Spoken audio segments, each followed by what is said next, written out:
There we go. Got the stream up. Got the recording up and running.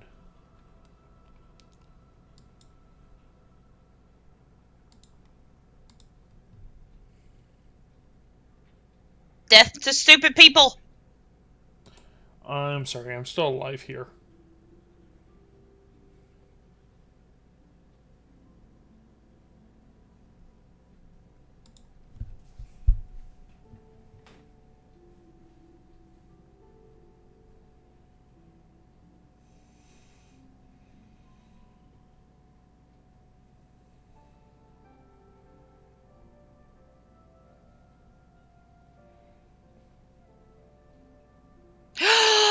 It's Shark!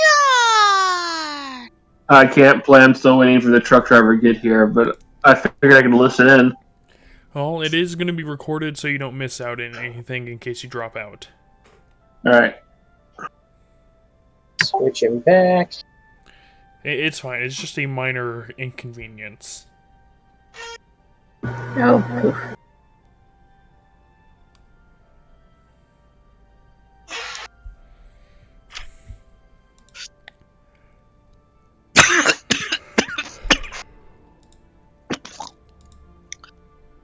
Jeez. Okay! I'm okay! Are you sure you're okay? No! Alrighty then. Good enough for me.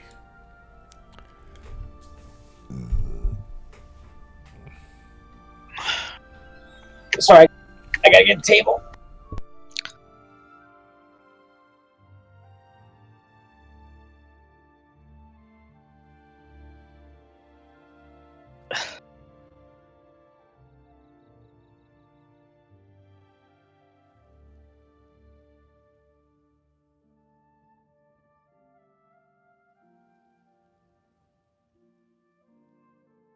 Alright, I think we are ready. Alrighty. Where are we going out today, Miss Frizzle? What? Magic School Bus. Got it.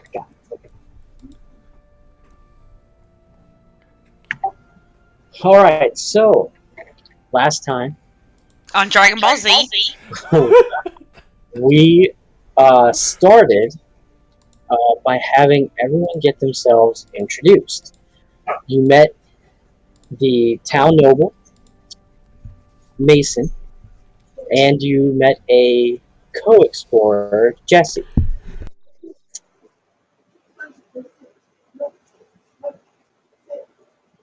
Vitani Yes. and Rai had met Jesse prior to.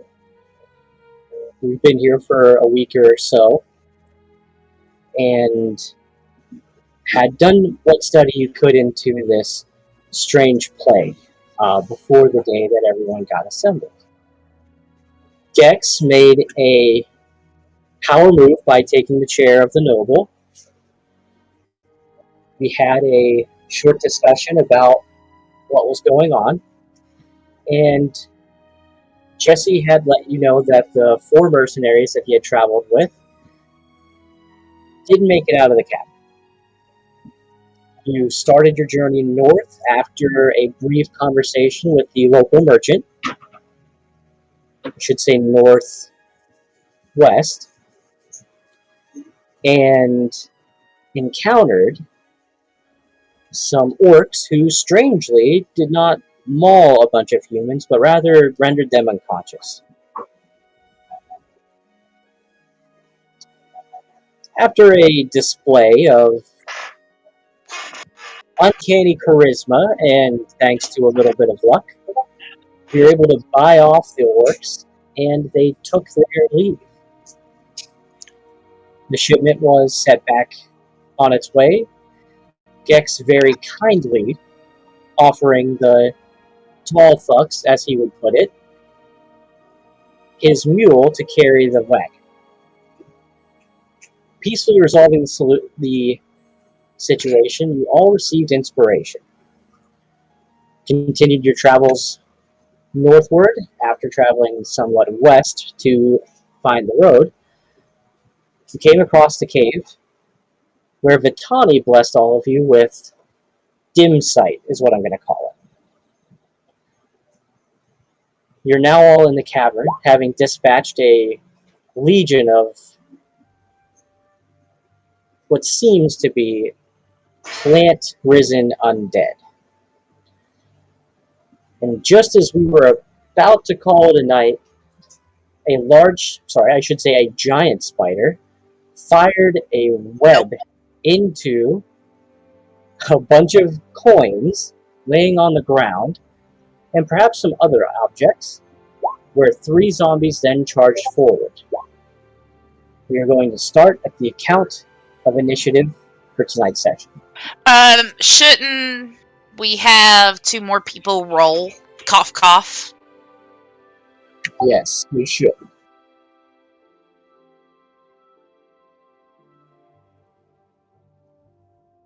Which you'll have to roll for. I did roll for Sean's character and the zombies. I didn't roll much better. I'll put it back to 6 though, where it originally was. And Zia. Zia needs to roll. Roll what? Initiative? Clickety clackety, the DM says you're going to get a tackety. So real quick, for Rai and Vitani, you hear a bunch of coins echo through the cavern. You aren't quite alerted to the danger just yet. Additionally, this is a 10-foot lift. You won't have to make any checks to get up there, but it will be twice your movement unless you have a climb speed, I have a climb speed. which you will be fine. Kitty cat claws. Incredible. I think that's everybody. Rawr. Oh, that's the wrong way. You sure about that? So yeah, we're gonna lead off with, is it Kaiser? Kaiza. Kaiser. I knew it was K. Kaiser. I was sitting here being convinced otherwise. Kaiser, you are first up, and again, you can't quite see the zombies from that 10-foot lift, but you do hear the coins get blasted by some web.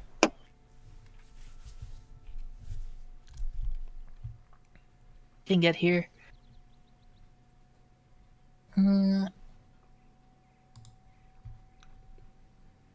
Take cover behind the wall.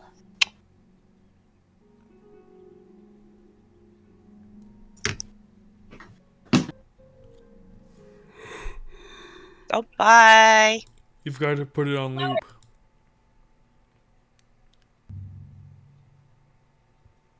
There we go.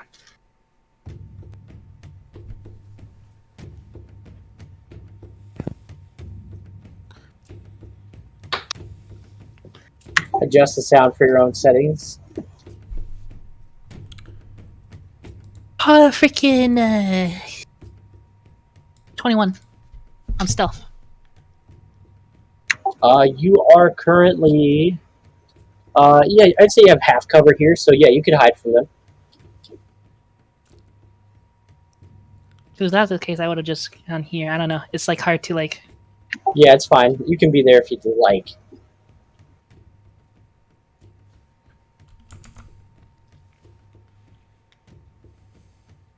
You heard coins, but there's no like other distressful sounds just yet. 20 on that one. 20 on that one will certainly hit an AC of 8.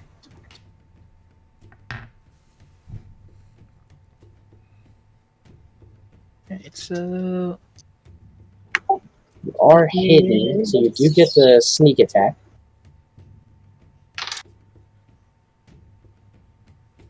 three, 4, and 6. 6 plus 4 is 10 plus 3 is 13 plus 4 is 17 total. Woo! Yeah, this guy, that was one of those cards, I assume, right? No, this was with a bow. Oh, with a bow, okay. So this guy's kind of standing with his shoulders facing that gold, which gives you a kind of a profile view of him, and you just see that arrow go into one shoulder and then just kind of pop out the other. The arrow doesn't actually leave his body, and he severely lurches in that direction. Alright, that's all I can do. Fantastic. Rye, that means that you're up. You heard the clang of coins. Looking back, you see Kiza run up onto the platform, and then the sound of a bow fire. Oh. I'm sure they're fine.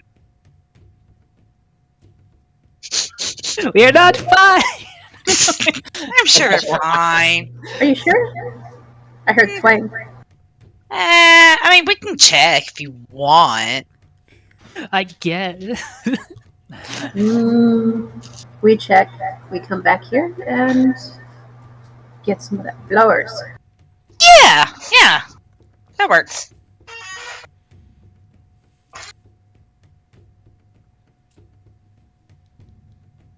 I'll be right behind you. I love how your purple arrow is the same color as those flowers. Alright, that's my move. Also, I'll be right back. You can dash with your action if you'd like. I have to use a key point to do that. No, you not can with your have action. dash. You can bonus action key point dash. Okay, then I'll action it to a move. Oh. Yep, that's your extra movement to get there. Anything with your bonus action? No, not a bonus action. Alright, Primus, you see that you have diffused a trap, or an ambush at least, with these 3 mushroom-capped zombies lurching forward at the coins. What would you like to do now? After one takes an arrow straight through the shoulders. Which one got arrowed? The one right The in front? one in the very front, yeah. Bad boy. Alright, let's see. So, I will drop from my place on the ceiling, Yeah, no damage there, you're good. and I'm gonna go up to this one, and I'm gonna bite the shit out of it. Nom. Bite its booty. attack. Definitely a hit. For 5 bite damage, and then it needs to make a Constitution save against my poison. Bad news is it's immune to poison. Good news is this 5 damage does take it down.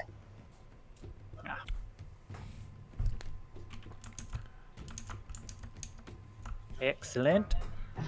And I'm gonna see if I get my web back. I do. I rolled a 5. Need to get a 5 or a 6 to get my web back. Cool. But I do not have multi-attack with this form, but. so I will not go and bite another one. You said Oh. butt. Oh no, did we specify these creatures are undead or not? Okay, so if you wanted to make a quick medicine check, I'll let you know. Let's say you checked out one of the bodies at pre-combat.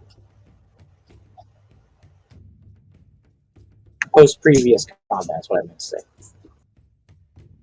I said sure shit didn't make sense. I'll get on that shit. Nice bite. What are we looking up? Medicine? Yeah, DC is 15. Primus makes it. You make it.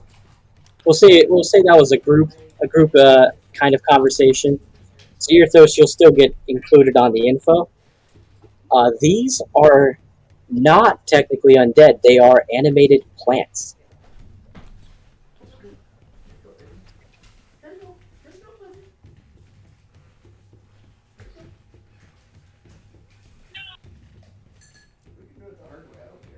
which would have been real poop if Vitani tried to turn them.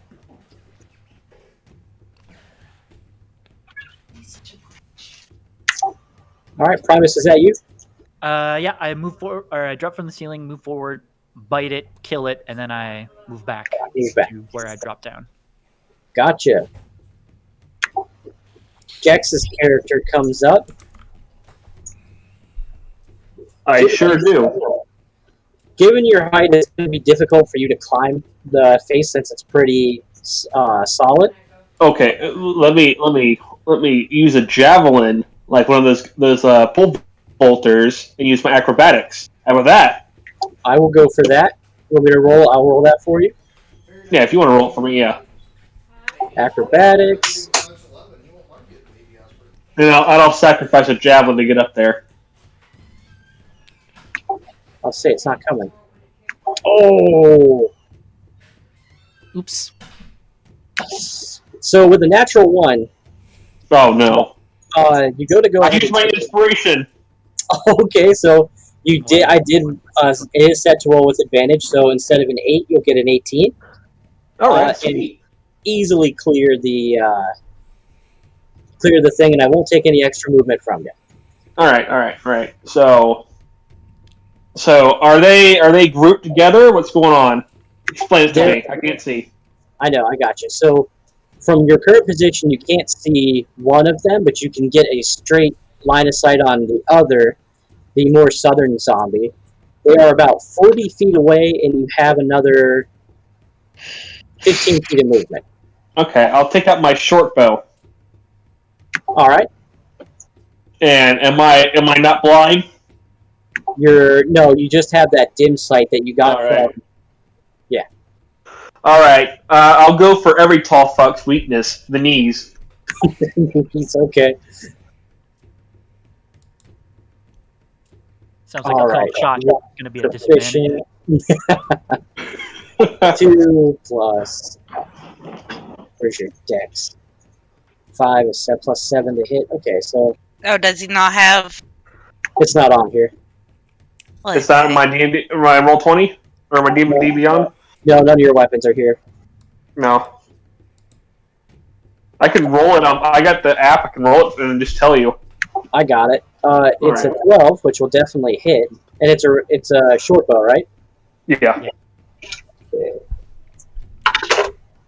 Shit. Max damage 6 plus 5 is 11.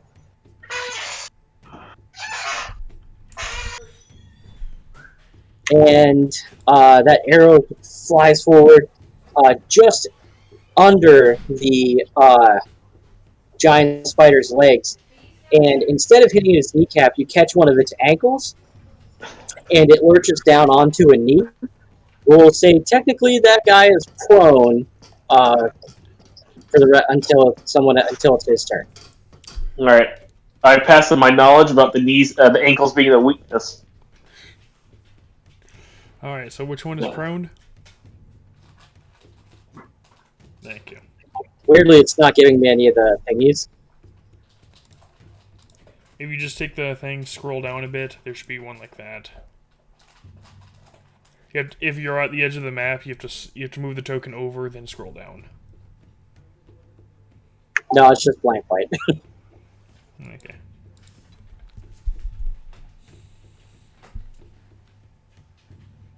Man, this is... Go ahead and refresh, but that means it's Earthos' turn. Unless you have anything you want to do with your bonus, Gex.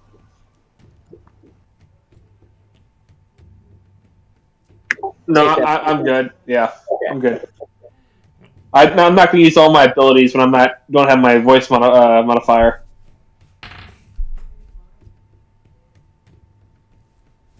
Yeah, cool. Watch roll 20 not come back up. I'm just waiting for you to get back. There we go. If you wanted to move the creature back. He's got it. There we go. Earthos will run in there and try to stab the one who's prone right through the head if he can, since he's already knocked down. Yeah, sure. Waste 1. Attack at advantage because he's prone. Yep.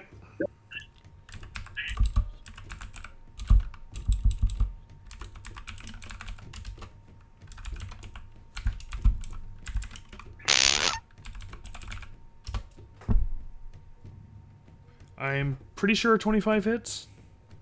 Yep. For 11? Or 11 piercing, yes. Literally his hit points. So drop another zombie.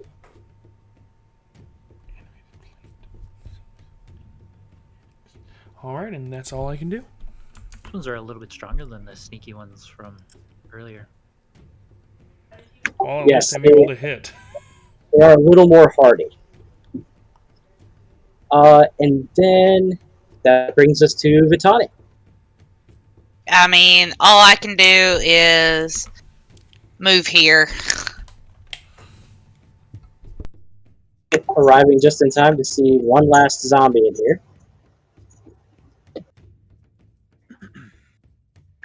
And it's his turn.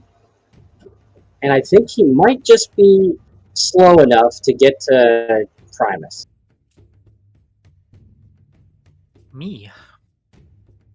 Yeah, that's literally all. Like, he only has 20 feet of movement, so just barely gets there. I'm gonna go after the big old spider? Seems crazy. It's the only thing he can get to, so that's all he's got. Plus, you know, it's an animated corpse. It doesn't know what fear is. Yeah. It might actually 14, 17? 17 tag the spider. Yes. 17 tags the spider.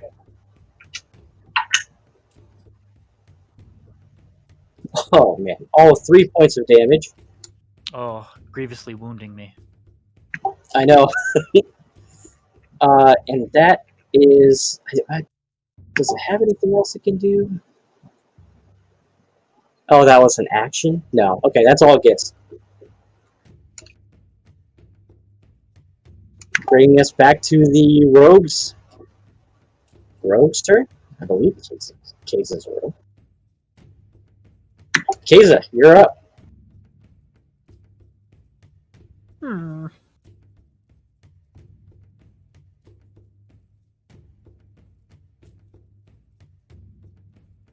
Tick, tick, tick, tick, tick.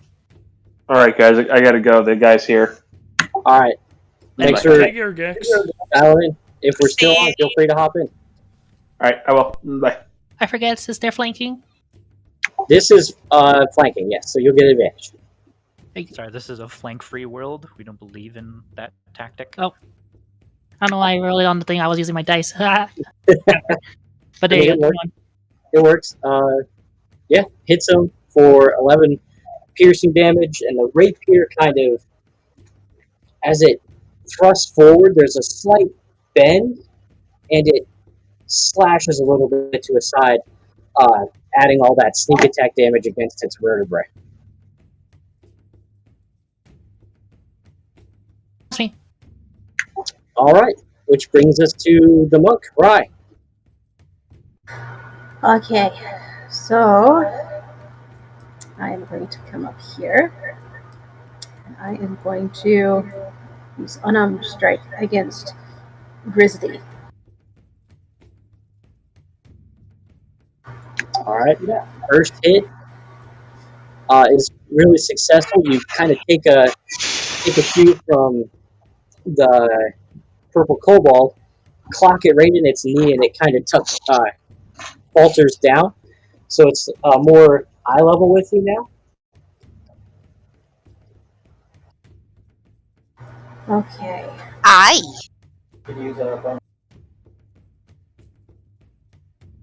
Hit him with the shuriken.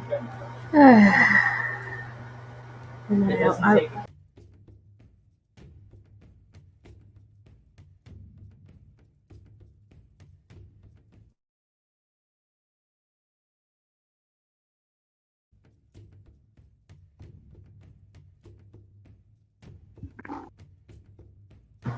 Alright, then I'll hit him again. Another one. Wahahaha. That will be a hit for sure. For another 8. You drop it to its knees, to one knee after that first one, jump up on the side of the wall behind you, and come around with an aerial roundhouse kick, and its head makes a complete 180, and then just drops to the floor. I was hoping that would come off.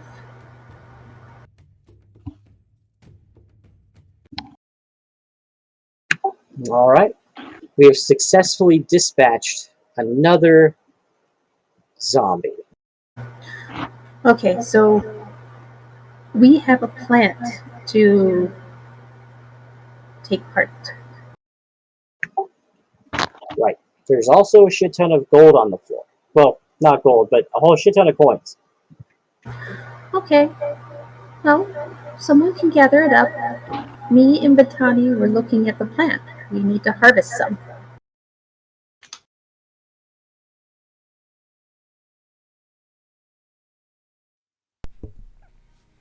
I can always help. Sure. You kind of see Jesse just kind of watching you guys work from distance. You're just getting an eye's look. As you come down from the Wait, lift, is this some monies? this is monies. I will get you some stuff in a quick second. Okay, so Oh, it was over here. I look at Rye. Would you like me to hold you upside down so you could grab them? Hold up. That flower is 100 feet down. You're gonna need a little bit more than just an extra foot. I have a silk rope. You can lower me down. It's 50 foot, right? I bought 100 feet of silk rope.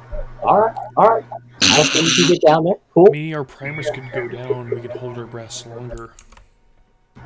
It's floating on the water. It's just down a ways. Yeah, so let me give you, because I know there was last session. So 100 feet down from where you guys are on that cliff is this just absolute smattering. Like, it looks like vines and leaves are all across the top of this water surface with these vibrant purple flowers. And there is a very thick, because I think someone made a really good perception check. There's a very thick covering of this stuff's pollen all along the stone walls down there. And it's like a foot up from the water.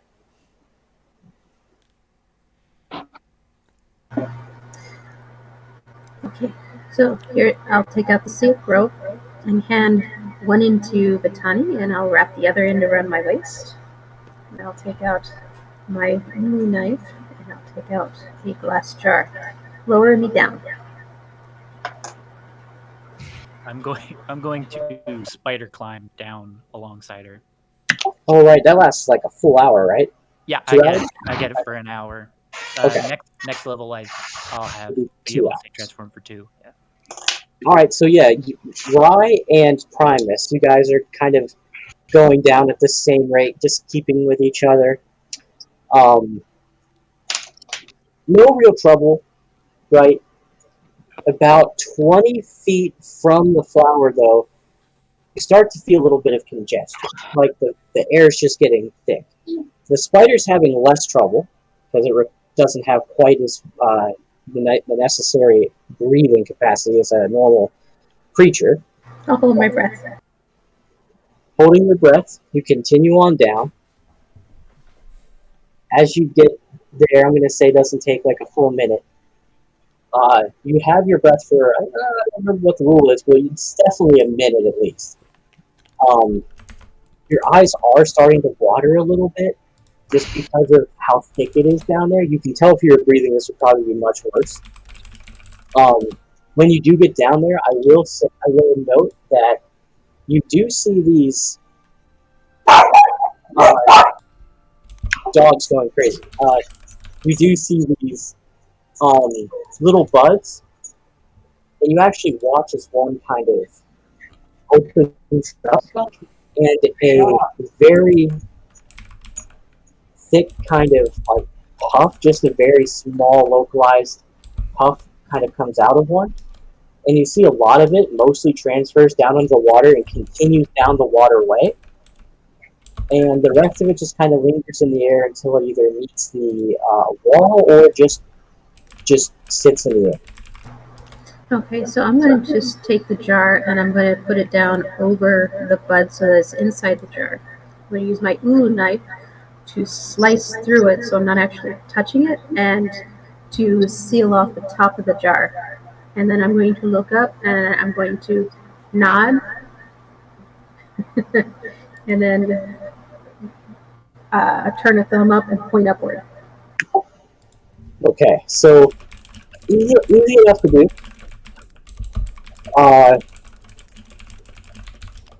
Coming back up, as they're pulling you, it's more of a half speed, but you're able to get out of the plume before you would need to make a Constitution saving throw. Primus, is there anything special you wanted to do while you're down there? Well, there was leaves and stuff all over the top of the water. Hey, you were talking about the purple petals. Yeah, this you might say the plant life is a very thick combination of vines and leaves and, again, the flowers and the buds. It's literally like a foot thick, almost like brush that just rests on top of the rock. Okay. I'm going to use my web to try and collect some stuff off the top of the water and see if I can't get a view of what the actual water looks like underneath all of this debris. All right, go ahead and make a perception check as a spider. Oh wait, no, you keep your mental faculties, so just make a perception check. Yes. Let me. It's not polymorph. Where is my? Oh, it's exactly the same. You're right. I forgot about that. 12. My passive is higher, but Right, since this was an active check, your perception, just kind of like looking through it to see what you can see, you kind of get the same visual as Rai. You do see a lot of this pollen being carried off by the water, and just from what's on the surface, again, like you collect that information, but if there's anything underneath, it's just a little too murky with all that thick vegetation. Gotcha. Okay, I'll drag whatever I webbed up to the top of the cliff where everybody else is. Cool. So, as you two rejoin the party, Rai, you have a bulb secured within a jar. You can put down a purple flower bulb. Primus, you collected a lot more of the loose stuff, so you have a piece of its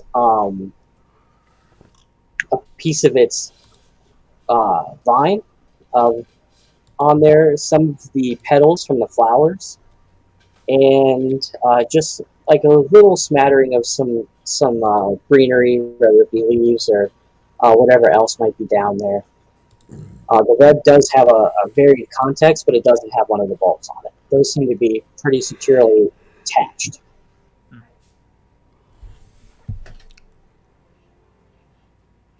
I see if I can identify this purple plant.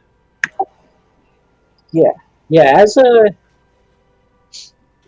a druid, having your close connection with the spirit of Gaia, I would say you could make a nature check with a straight roll rather than a disadvantage. Gotcha. Straight roll coming at you. Ooh, not great. Oof, man, I thought you'd have nature. Way to go! I I do have nature, but my Intelligence. low. Yeah. Oh, okay. Intelligence is low. How are they going to make nature intelligence when, like, druids are wisdom based? Like, so dumb.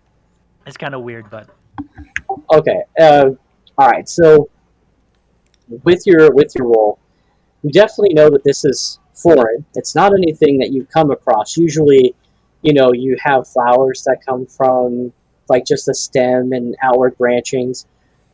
Some vines have some flowers, but they're not usually as thick or as briarly. As you also note that there is some pins on there. So, with Rye being lucky to collect one from the top, not having to worry too much. But there are briars through this that you notice on the string of vine you collect. Excellent. And I tell nobody this because I cannot speak as a spider. Fabulous.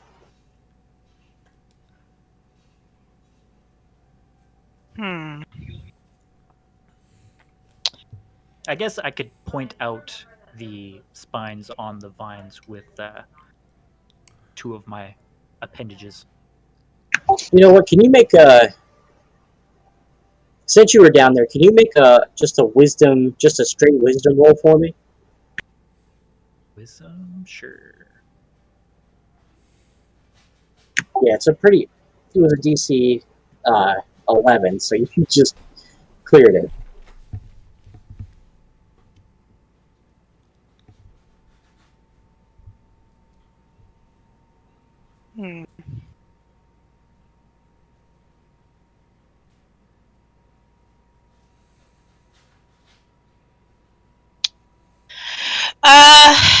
I'm going to ritual cast detect poison and disease. Just to kind of see.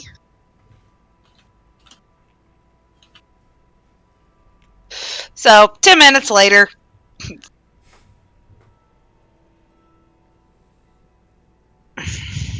All right, so during the 10 minutes, while Vitani is putting out little pieces of ritual spell notes, that would be akin to her particular study. Primus, you are working some stuff out, and what's his name? Jesse kind of like approaches the group while you're making small incantations and doesn't do anything disruptive. So you'll be okay to finish the spell. But during that 10 minutes, so I do have a little. That's the wrong voice. So, yeah, I know Caleb showed up for a fast second. Nani? So, I have a little situation I'm gonna need a hand with if y'all don't mind helping me out. Somewhere in this here cavern, I believe, is a particular query that me and those mercenaries were originally sent up here to take care of. If you'd all help me dispatch this creature, I could cut you in on the bounty, or simply owe you one if you wouldn't want to travel to collect that bounty. We could discuss that further, but I have a strong feeling we're going to find that thing in here somewhere. I'll point across the way. You got a way across? I don't really. I imagine. Thought maybe you all would have an idea. I know if there ain't no making that jump just as is. That other side, is that also all the way down, or is that like... So where you are at, we'll say, is like elevation 100. This will be the flat surface. To the water is 0. This other side is 20 feet down from your location, so it is 80. So it's at 80. Yeah, so it's at 80 feet. So you'd be able, honestly, as a monk, maybe be able to make that jump, but your standard other buddies, maybe not. Why don't we just ride our compatriot one at a time, going down and up? Fighter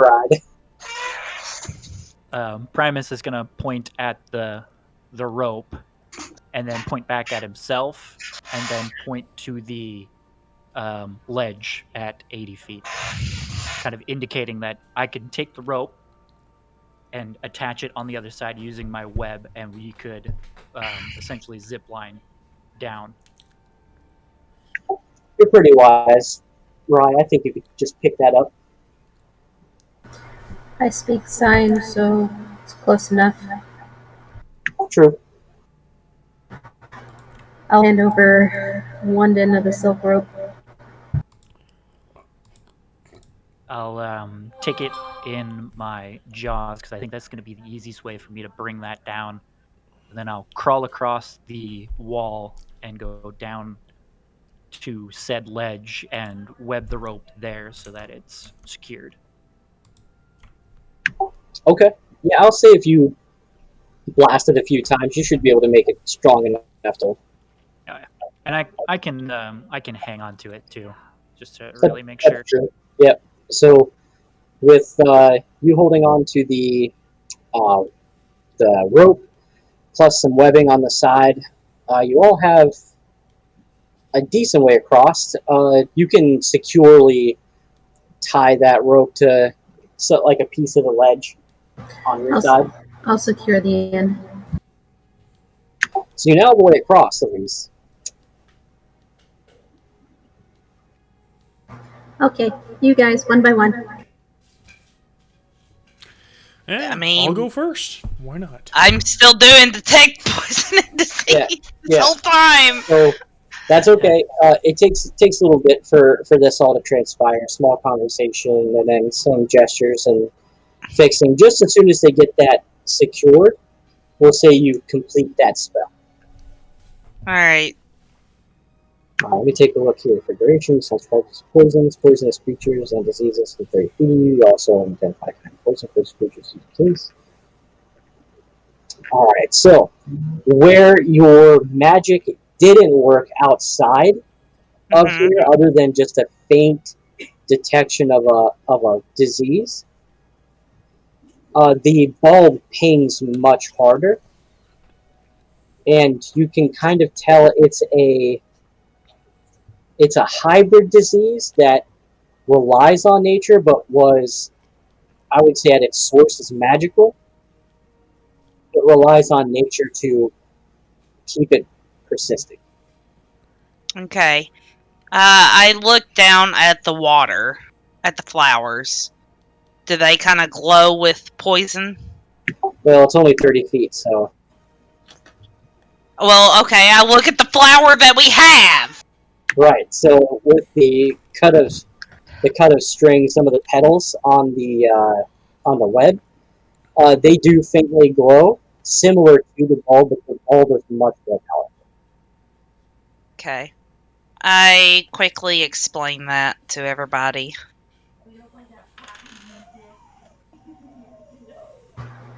This colorful thing's deadly.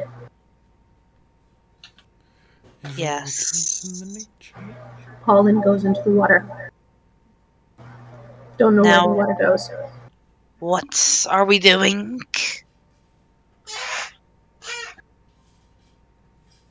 Human needs help with going across. Very well. As I gesture for everybody to start going, including Gex.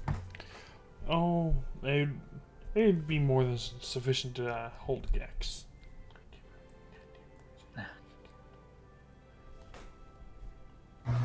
It's I mean- silk rope. Silk rope's strong. Well, yeah, Gex is pretty light, too. Just Uh, yeet. Yeet! It wouldn't take long. It'd be like half movement across, unless again you have a climb speed. You can use your in that case you can use the rope to basically assist you with climbing, so it'd be no difference. But for the purposes of this, everyone can get across pretty safely. Okay.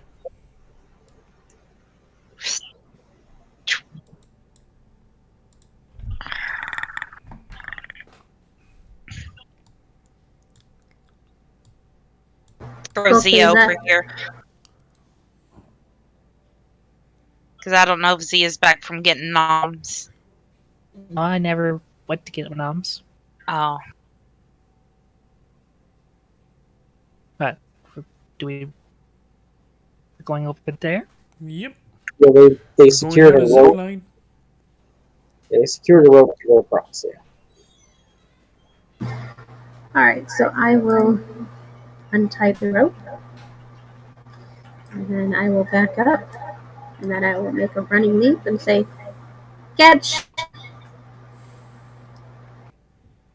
Bonk. Gex insists that it's tough to get out the way so he can catch Rye.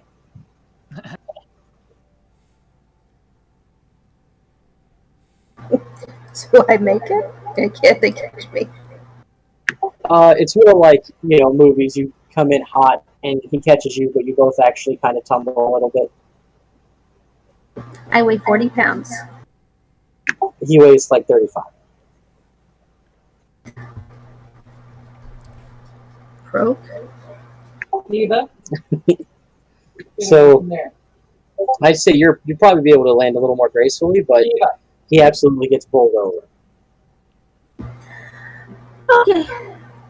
And I'll gather up the silk rope and then put it back in my pack.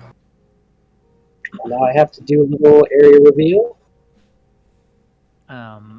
Primus is going to point at the jar with the bud in it, and then point to himself, kind of like asking to have it. I can put it in your pack. As the spider, all my stuff got absorbed into me, so I can't really. No, I know. She has to wait for you to become not spider. Okay. Remind me when you have hands.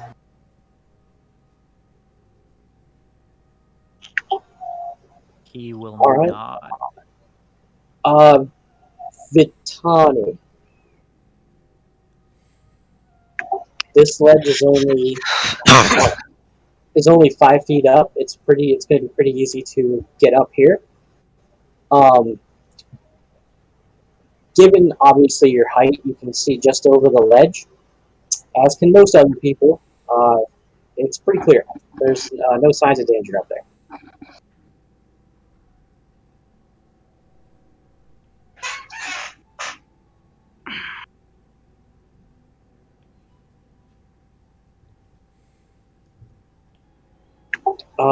Real quick though, Jesse denotes, points at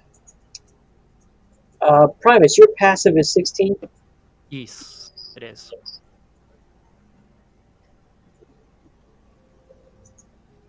Tawny's passive perception's 15. She Oh, would no, notice. it's not. No, it's Oh. not. What is it? There you go. My passive is 17. Because my perception is +7. So you would notice Primus and actively checking. Jesse notices. So you all see these. For the walls, they're obviously just stone. They have some dust to them, a little bit of moss here and there. You do see signs of a recent disturbance with some of the mossy areas. And it's on both sides of the wall. And then in some areas, like you can kind of tell there's like a pressure put down on it by something roughly the same size as the vine you drug up earlier. I point to it. Careful.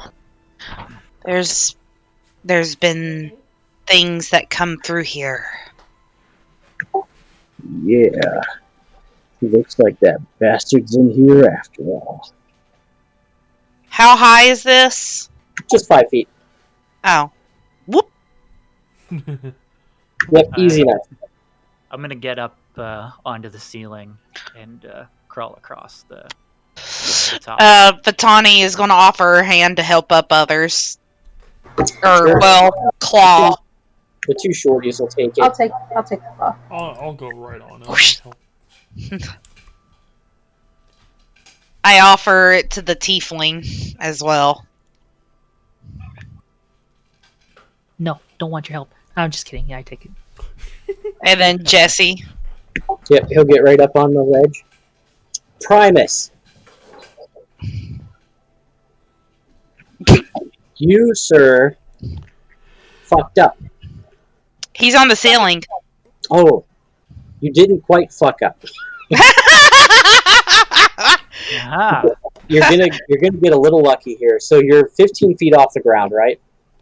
Yeah, I've got 10-foot blind sight as well. Good. Okay, so you're 15 feet up. You have a 10-foot blind sight, so it's not quite in your blind sight because of the circle of things. But nonetheless, you get within a certain radius of something and trigger a whole bunch of attacks that seem to be aimed at you, but they aren't quite high enough. Okay? Everyone else, you see these strange, elongated vine bone kind of arms like snap out towards Primus as he steps on the ceiling, and they come just shy of him, coming from two directions. And you hear the sound of bones kind of clattering together, and these strange vine-like skeletal bodies with purple flowers fall from the wall. And I'm gonna need initiative.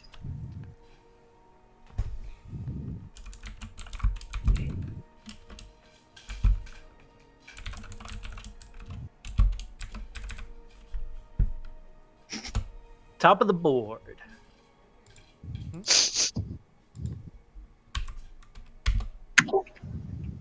Primus and It's not putting me on the initiative.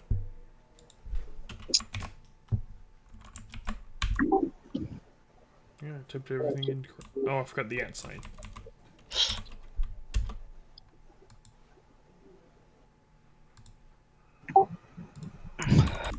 still not working.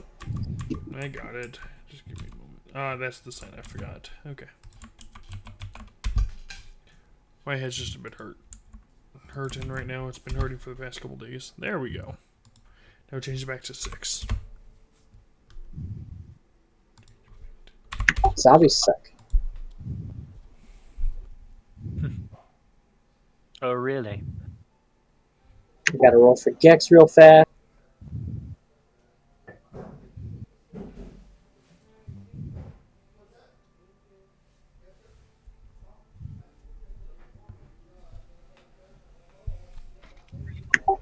Rolled way better. We're missing Keza. Yeah, give me 1 second. And Jesse. Jesse. Oh my god, again with the high rolls. My god, these initiative rolls on this character are crazy. Alright, and then we'll get it wrong again. Damn you, Erica. Got 1 more point than me. No. How can this be? I'm gonna say everyone notices the flowers on this thing look just like the flowers in the basin. That's quite the coincidence. Vitani, we kick off with you. Yeah.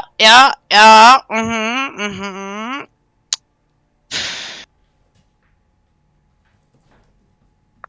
Agree. Yeah. Okay. Okay.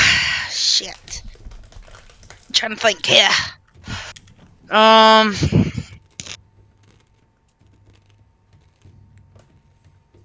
It also does not help that my roll 20 is frozen. So helpful. There we go. I think. Roll 20. Stop being a bitch. I can't help but to be you. Wow, that's rude. Wow. Came in hot. DM, ban him! Ban him! Banhammer. He hurt my feelings. Get him out of here! Yeah. On this. I need to look something that is on my sheet Sure. real quick. Sure. And then I will let you know what I am going to be doing.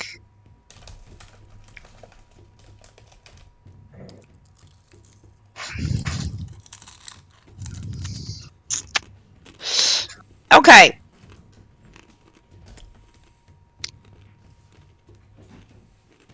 Cool.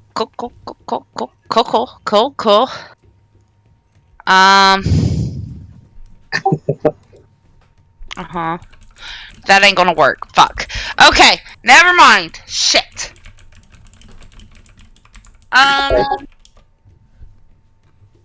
So I guess I'm gonna go here Okay. and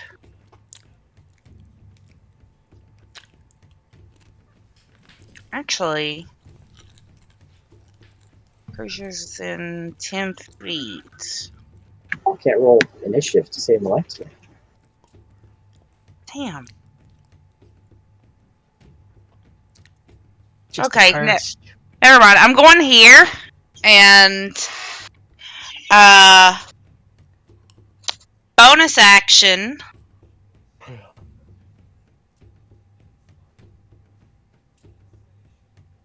They are frightened of you, right?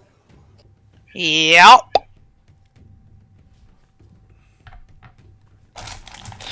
Alright.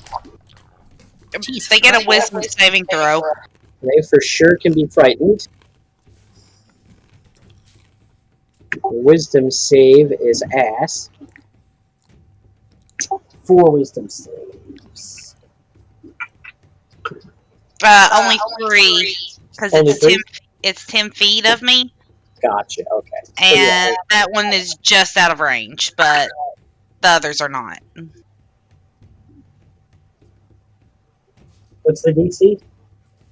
15. And they all fail.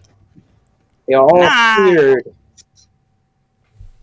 I forget what frightened does. It prevents them from getting closer to you. I think it also gives them disadvantage as long as they have me in their sights. Fear, frightened, 5e. Conditions. Thank you, roll 20. Frightened. A frightened creature has disadvantage on ability checks and attack rolls while the source of its fear is within its line of sight. The creature cannot willingly move closer to its source of fear. So, yeah, they... And then, next up, we're gonna just, bonkity bonk bonk bonk.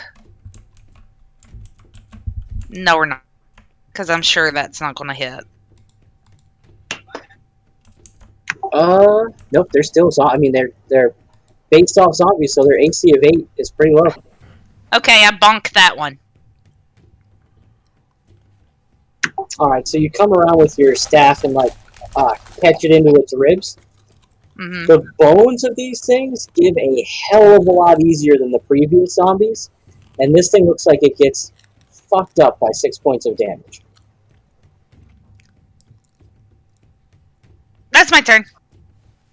Alright. But yeah, you'll just hear a loud roar.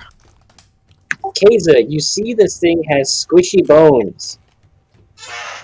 And they don't appear to be interested in moving towards the lion at all, for some reason. Plants can be scared, apparently. Damn, apparently, fuck.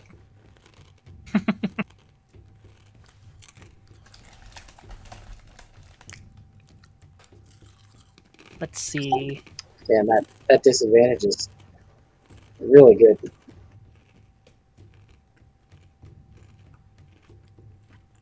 Little crowd control. Yeah.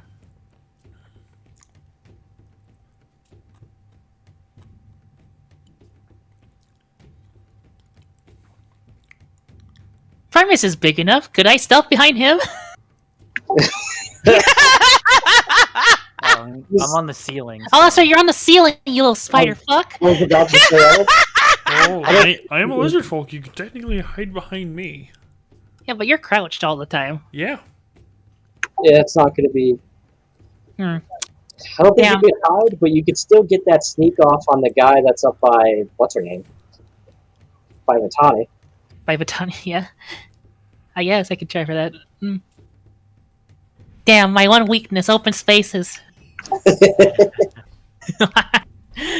Let's see.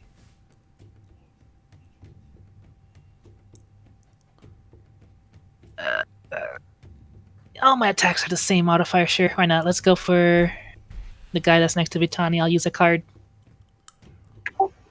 Sure. Get like right here. And I'll do fucking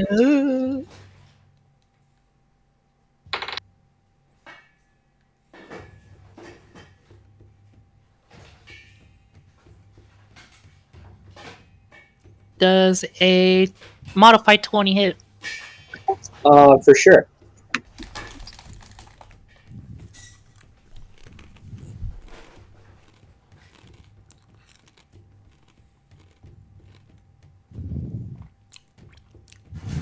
C64. Yeah. All right, so. All right, so 1 on the D4, so 5 damage of slashing from the initial hit, and because it's a 1, it is the one where he takes half of the sneak damage on his turn If he had a turn. if he has a turn. That's a dead So- combat. You see Keza throw this card out, and it is on a really nice spin, and suddenly there's this flash of fire orange energy that goes around it, and the blade becomes very sharp, and I'm sorry, the card becomes sharp and slightly serrated on its edges, cleanly severs the flower skull head of this zombie, and is removed from the animated world.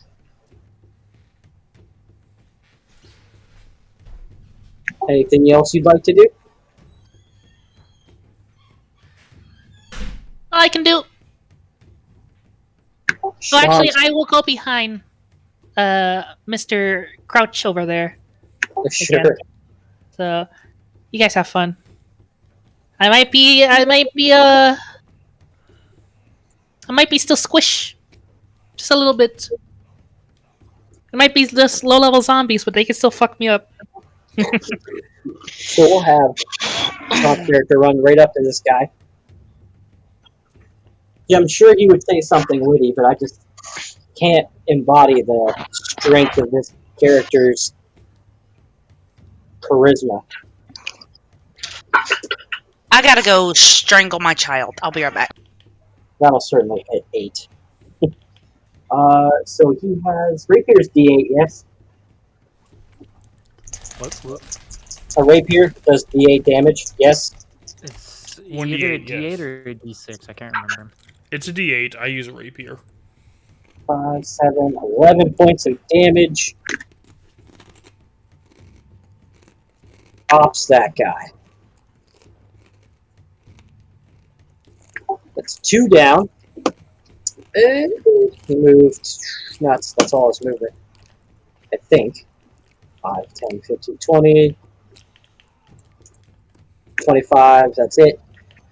Alright, beer begin. No bonus.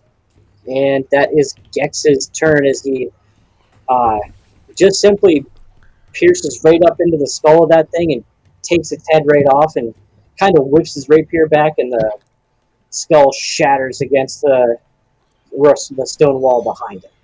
I'm back. Right, you're up. Okay. I am going to come up here. And I am going to random strike you. Does it hit? Still hits. It's low, but We'll it go hits. to bed. Okay. And then as a bonus, I'm going to give him another hit. That is its armor class. You do hit it. Ooh. 8. And another one. I was really planning on these guys getting a higher initiative or having surprise, but guys' passives are really good. You have a cleric and a druid. What do you expect? It's good. It's just good stuff. All right, Ryan, that was some Expect you to movement. dump your wisdom as a druid? Some movement. An action and a bonus action. Anything else? I think I will sit here and watch the final one. Jesse's still on the edge. You can barely see this guy.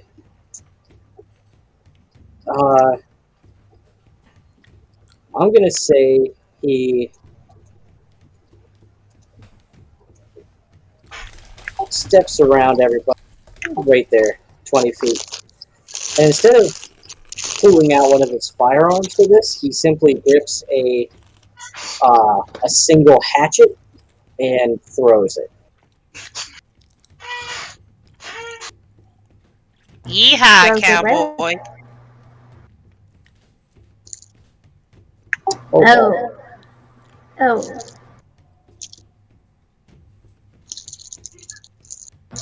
Does it hit?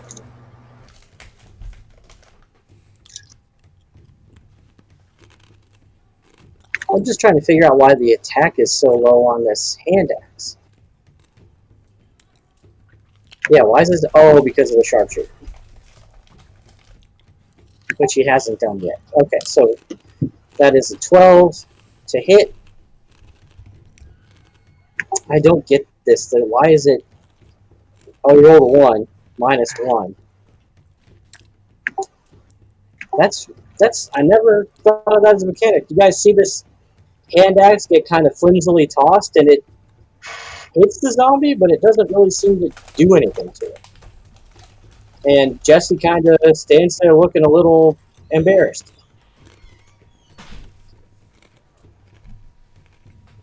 That's unfortunate. Performance Oh. issues there, buddy. Apparently, he's having a time today. He steps back and just kind of like looks mad and puts his hands down on his pistols. That means it's the very slow zombie's turn of all 5 feet that it can make.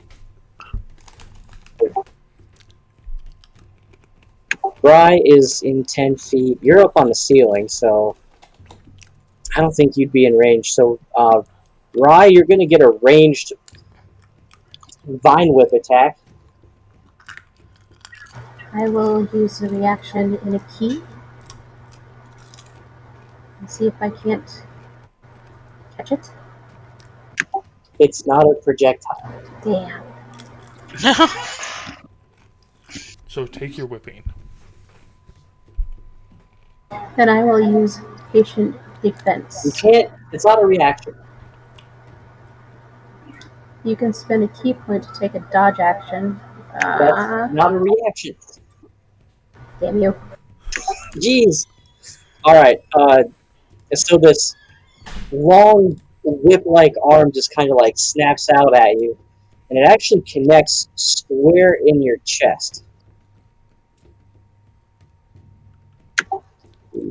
Whip attack dealing. Okay, so it's a D4. plus its shitty dexterity, which is non-existent. Or no, it's strength. For all of 4 points of damage, but you also need to make a Constitution saving throw.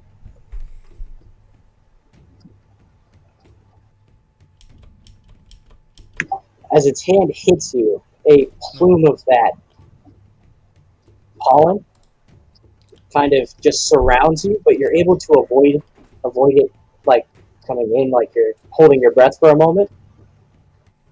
4 points, and you don't breathe it in, so you don't take the effects of whatever it would have done. That is its turn. Irthos. Erithos will simply walk to the creature, crouch down, and try to stab it where the sternum would be on the rib cage.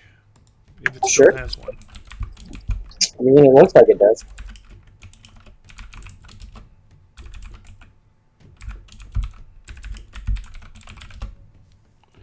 For 8 piercing. 8 piercing damage. And that is all he can do right now.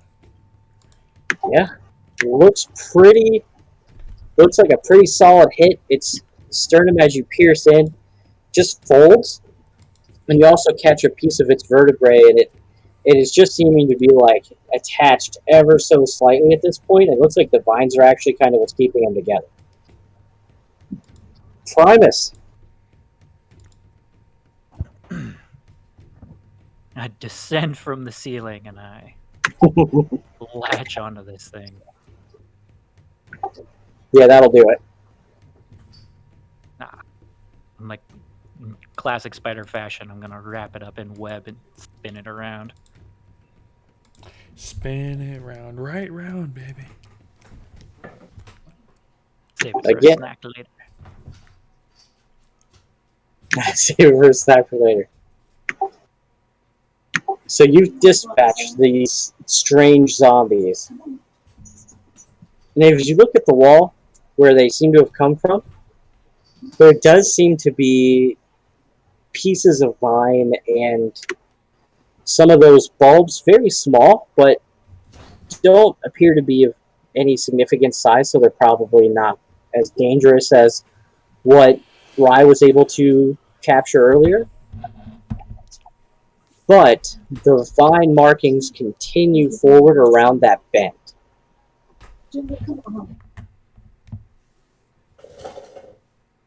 And Jesse pulls out both of his pistols, and he looks very suspicious of, what's possibly around that corner. Is it a wall? It's a tunnel. It's a wall. What do I see going down that tunnel?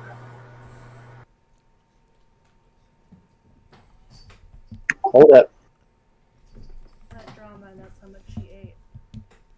That's essentially what was left of what I gave her to eat.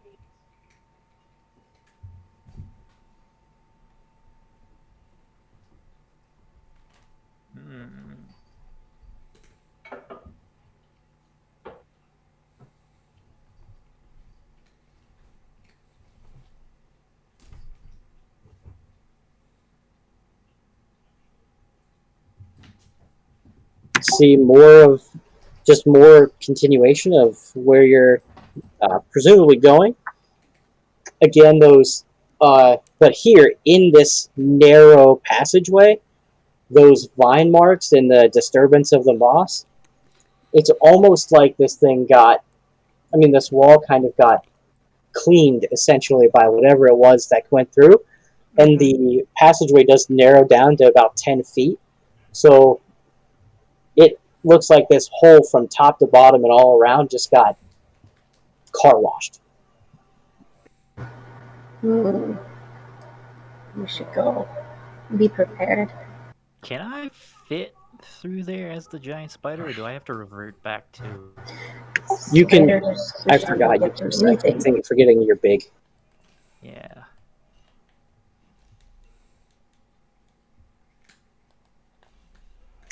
So, as a just as a rule, a creature can squeeze into a space one size smaller than it is. But since it's like I said, like a round pathway, it's kind of like the oval.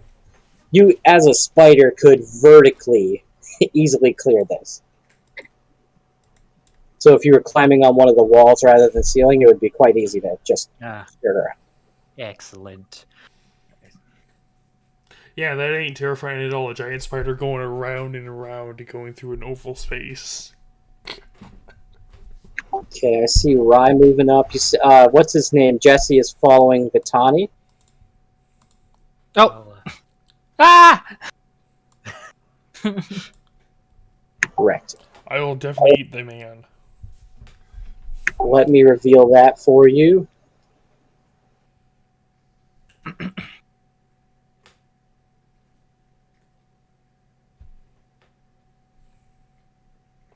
It's all black.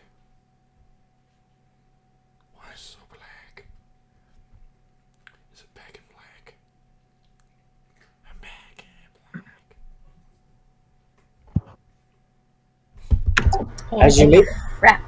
as you make the corner, Rye, you look into the room, and it is in the back along the wall, right along here, and kind of on the ceiling too, as it stays about 10 to 15 feet in varying places. The ceiling does from the floor is just covered in vines and mossy things. It looks like stones are in random places. I place my hand on Rye Can we burn it out? and I was getting ready to say, and hand her one of my alchemist flasks. Oh, okay. Alchemist fire flask. Ooh. Use So, this. Everyone else, I would suggest you back up. You well shaped it to a flame elemental. At 10th level, buddy. Okay. So, since you've held that, obviously the idea is clear here. This would be like hitting the broadside of a bar. You could easily hit any point where these vines are. You also do see, though, that very old, but for its time, ornate chest that seems to be filling a pretty good space. You have a 95% chance of hitting the damn thing. I'm Yes, going it's to one of my throw favorite the fire flask into the densest part of the vines. Okay. You throw it into the densest part, which is, it's kind of like tucked in one of the corners, right about there. It's up a little bit from the chest, so if you wanted to angle it over a little bit, you could avoid an opportunity for it to splash onto it if you wanted to. Well, you can only throw it 20 feet. It's fine. Like, she can get up there and... So, get within 20 feet of this wall if you could.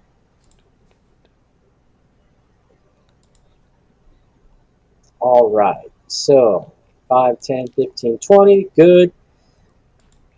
So you throw the flask, it hits the wall and just ignites immediately. You see a little bit of a shower onto the ground, and it's still on the vines on the ground. The very next thing you see is this entire smattering of vines and plant growth begin to shake and rock, and it starts peeling itself off of the wall and condensing into a single form up near the ceiling. As it does, just drops, making this horrendous plop sound, and then begins to form a shape.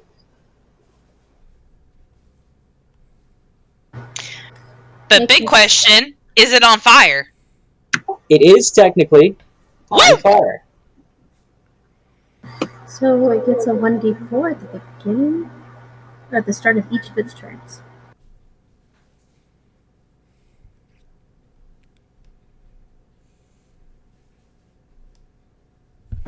Are we rolling initiative or rolling the initiative order we already had? Alright, so let me clear the turn order. Aww. But I wanted to keep my initiative. It was a You- natural 20. I'm on fire today. I think my highest initiative has been a 5 or 6. Damn it! Oh, God, Jesus, what Zia! God. It's fine. It's fine. It's fine. Get the that one out of the way. It's whatever. Oh, poor Zia. Head pat. Ah, Wow. Another one. DJ. Another one. Look, I understand you Another felt bad one. for me, okay? I know. Like, you didn't have to fudge that roll for me. I understand, buddy. That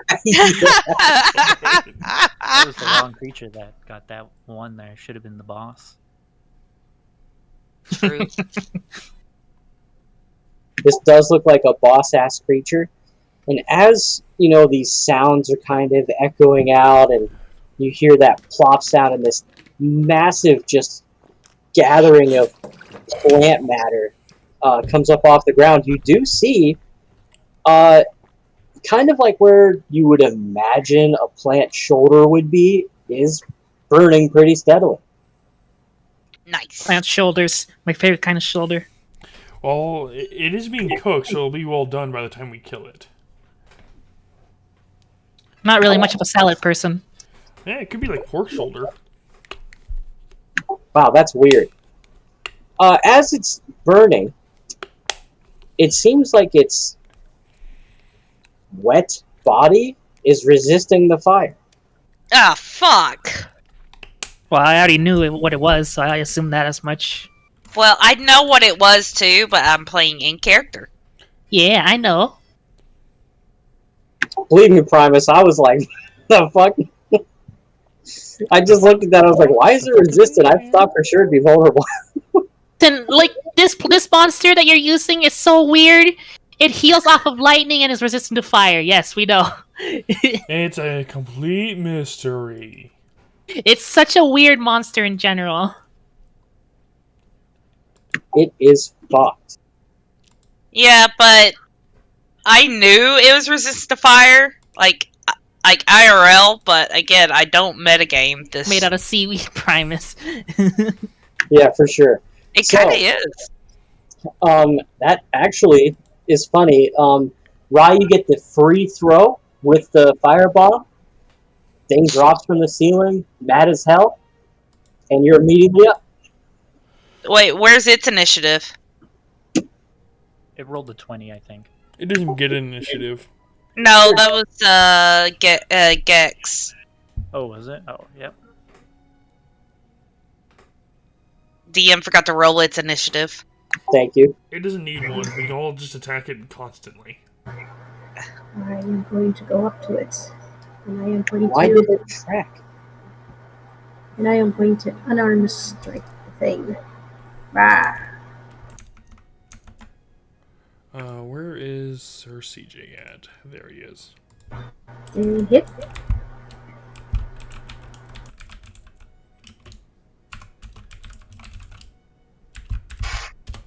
There we go.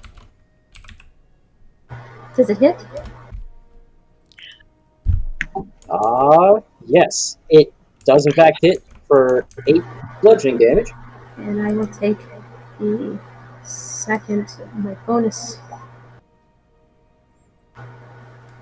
for, I don't know why I did it the second time. Does 8 hit? 8 will not hit. Okay. And I suppose that is all that I am able to do.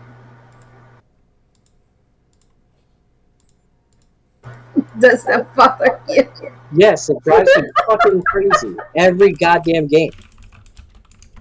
Okay, so that's all you got? That was my bonus, my movement, and my action. Alright, so I guess that Gex is up.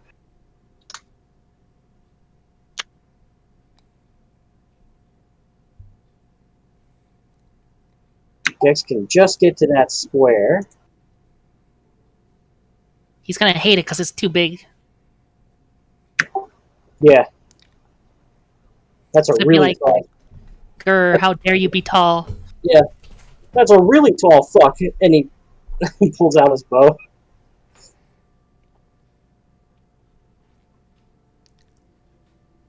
+7.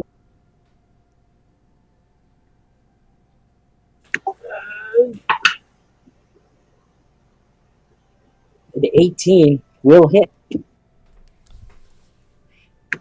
for 6 plus 5. He's like D6 plus 5. Oh, 11 max damage.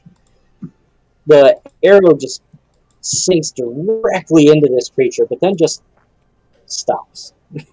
It's in there, and you can kind of see it. It's where the arrow entered. The vines take it and then quickly wrap around the hole. And that is all he can do. Vitani, you're up. Let's see. Oh, you know what? Is it? What? Oh, on the start of its turn. Okay, cool. For the fire. Oh. Got it. I was getting ready to say what?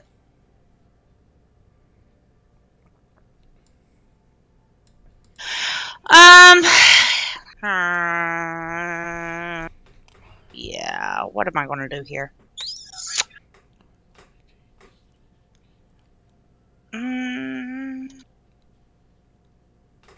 Question. If I go here, is it flanking? Yeah, so it has to be a straight line, so if anyone was on that side, like this would be flanking and this would be flanking. Okay. Well, then I'm going to go here to leave that room. And Batani's claws start to glow black as we're going to do this. Ooh, the inflict wound spell. Nice. 21 definitely hits. 17 in necro damage. And bonus action. 12 will miss. Okay. Darn. That's me. Your first claw attack as you open up your hand and it becomes shrouded in this black energy with this strange bit of starlight to it. And you swipe forward and it cuts in there and it makes this horrible wilting around the spot you hit, and the creature definitely reacts to its impact. It's very offended by your necrotic hand. And when you come at it with the second strike, it does its best to avoid that hit, thinking it might get tagged like that again, and manages to get away. That's me. Primus, you are up. Yeah, good luck getting through here. Yeah. I can hear everything, and it's just kind of like move up, and it's like strafe, and I'm like, no, I can't get through. Move out of the way. I'm too large. You can get there with 60 feet of movement. I'm not going to Squeezing be is able to. difficult terrain. Yeah, I'm not going to be able to get past the 3 people that are in the tunnel. Moving through friendlies don't count as difficult terrain. Yeah, but Squeezing you have- does. You would I'm have to stop where they are, and he can't do that. Yeah, I'm a size large going into a Oh. medium-sized hole, so and there's people in the way, so I'm never gonna get through there. And we don't have enough butter to get him to lube up through that. Yeah, I'll move up as close as I can, hearing the combat and kind of like impatiently waiting my turn to go through the hole. Okay. There's a hole. There's a hole. There's a hole in the bottom of the sea. I know in this edition you can't technically do this, but I just don't get why not. If you wanted to hold your action to dash 30 feet whenever the line clears, you could do that. Ooh. That's perfectly sensible.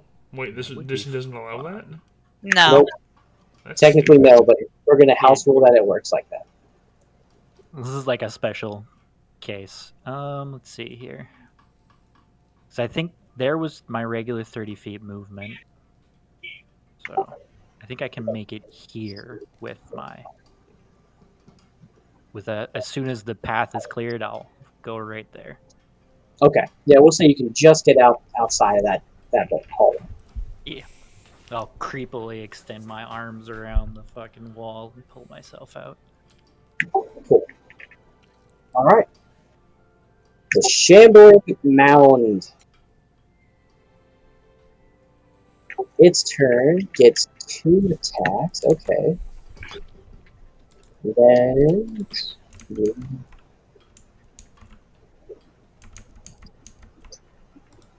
Okay, here we go. It's going to lash out in both directions. So, one on Rai, one on Vitani. Okay. Vitani, you're going to be the gray dice. What's your AC? 19. The 18 will miss you. Rai, what's your AC? This is also kind of low. 18. 18? 18. Fuck, 15 will... You two monks. God damn it. High five! So, although the dodges are slightly different due to your teachings, the monk-style dodges are monk-style dodges, and the multiple wrappings of vines that just seem to come out. Vitani does kind of a vertical spin out of the way, where Rai becomes completely flat on the ground and then springs right back up. And fucking misses. It's going to stay where it is because it's flanked. Leaving it Kaze's turn.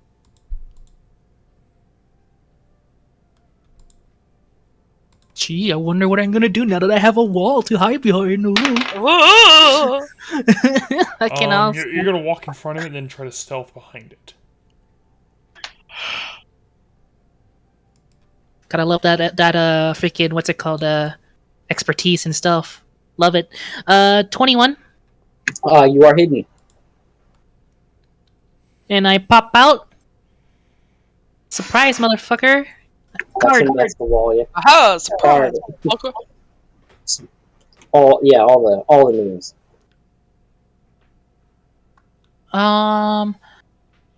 Does a 23 hit?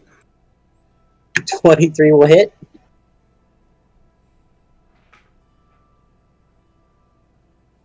Oh, that's a 4. I can choose my card. Okay, you motherfucker that has multiple attacks. No, you ain't anymore. Shackle. Until the start of my next turn, its speed is halved. It can't make more than one attack on its turn while its speed is reduced this way. Till the end of its next turn or at the start of your next turn? I'm sorry, my next turn. Gotcha. Okay, now give me the damage.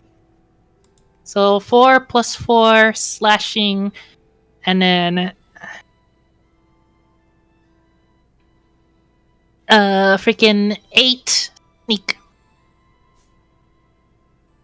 So 8 plus 8. Woo! And then I slither my way into the room. So 5, 10, 15, 20, 25, 30. And I just lean up against the wall. Gotcha. So it will be shackled. Put this symbol on it here. As this time it gets hit, you see a gold card get pulled out, and it gets fucking slowed down. Yep. As the card cuts into it, you can see these kind of like chains kind of read through it. And I'm going to roll a die here.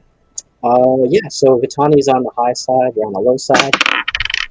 Low side. So the chains favor the side that Rai has, which would kind of indicate to Vitani she's still up to up for attack. Hmm? Anything else? I get an attack? What? No. You see the chains wrap around the vegetation on Rye's side, which means it's still free to attack you. That's fair. Who the F Anything posted else, this? I'm gonna take that as a no. Irthos, you're up. Irthos hears some fighting. He'll scurry along and come on in. I guess everyone looks relatively uninjured, right? Yep, we're all healthy. Mostly, Alright. yeah. You guys are fucking taking this dungeon down without taking too much damage. He'll use the dash action and get up to here, and that's all he can do. Alright, so you get up to it.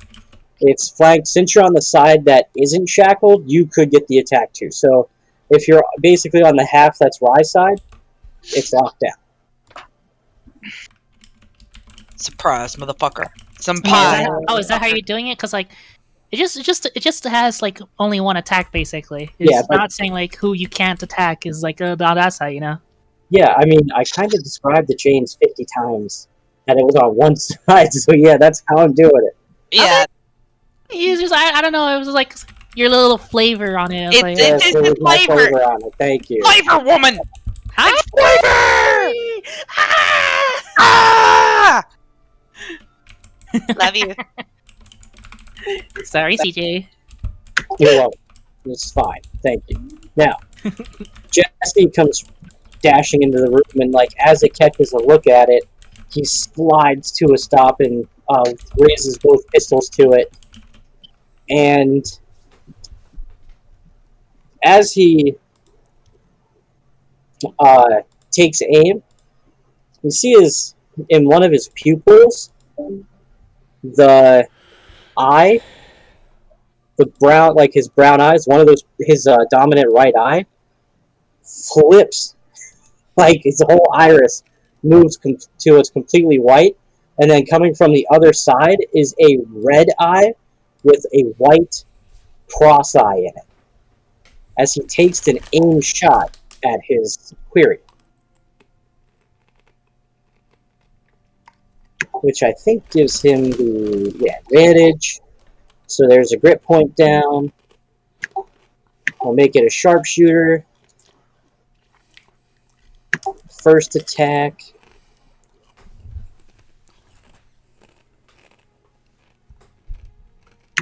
Yeah, 22 will definitely hit for 15 points of damage. We see that shot strikes true, and it's a little more timed. Like he was waiting for just the right shot, and as that hand comes up, his offhand releases a second shot.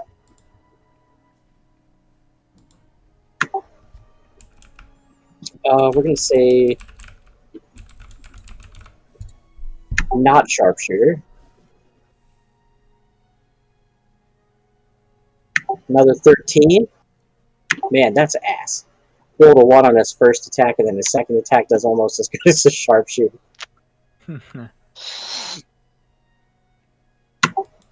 And his hands kind of settle out, and he crosses them to where his left hand is under his right hand, and it looks like he's getting ready for another series of attacks. And that's his turn. Rye, you are back up. Oh wait, hold on. So the pathway is cleared. So if you want to take that held action, Primus, and get in there. Just like squish Gex on the wall. Oh, man. I'll fit him. I'll fit him between one of my legs. If you'd like, Primus, I'd say you were in the hallway and ended up on the ceiling again if you'd like, because this guy's definitely in range from the roof. Yes, I will be on the roof to try and leave walking path for the rest of you guys, since I'm kind of inconvenient sized. Rye, you're up.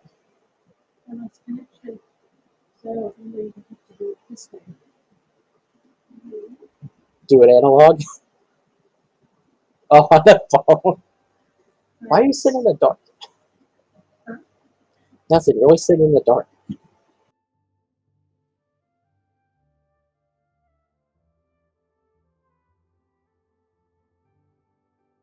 Oh no, Primus power just went out. 15 hits. So that is No, 15 misses, sorry. That's a miss.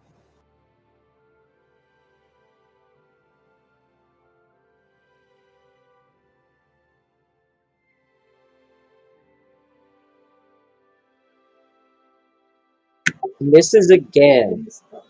Oh, power's out, not even for I. Okay, so 2 strikes go forward, and you see this shambling mound kind of taking a cue from Vitani's really bad hit on its one side. Kind of lurches into itself as you punch, and it just leaves like kind of an indent where your paw ends up. You try to do that cool spin kick you did earlier to catch it maybe on the high side, and it makes almost a perfect curve out of itself for your foot to travel along. You land on your feet, but it avoided all your attacks. Doesn't she have advantage because she's flanking with me? Did you roll with advantage? Yeah. Okay, so we'll say the first attack misses. The second attack, um,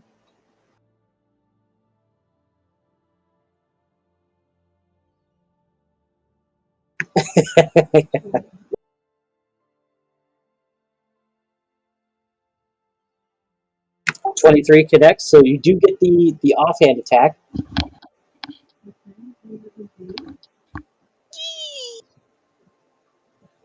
That's what I'm here for, to remind that she has advantage.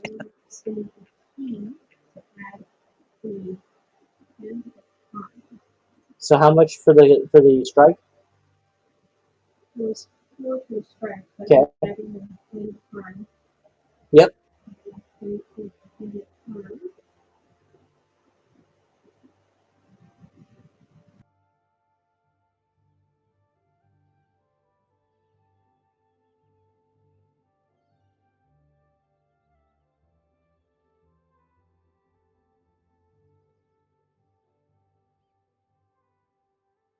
Hold up. Chrissy's mathing. 4 plus He's awakening. 8 total. Alright, so total of 8 damage. You guys see his Rye's foot comes down.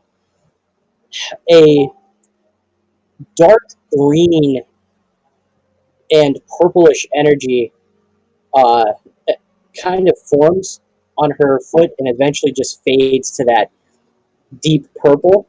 Strikes, much like Vitani dealing a bit of necrotic damage to it for a total of another 8 damage.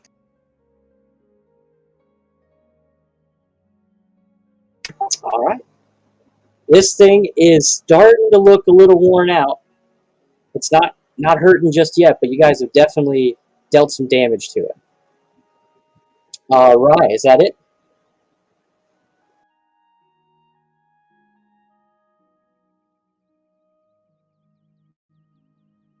Good, good. Alright, so that brings us to Sean's character, who is again gonna just step up and let a short bow fly out of here. Which I can now see.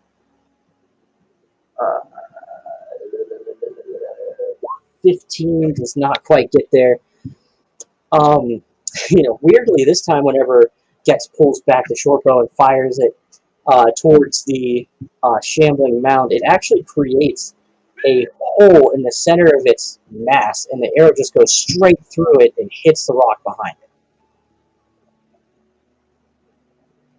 And Gex pauses a minute and looks up at the shambling mound. This is why you can't trust tall fucks. And then gets just like a little bit closer. Vitani, you're up. Whatever shall I do? Bonk!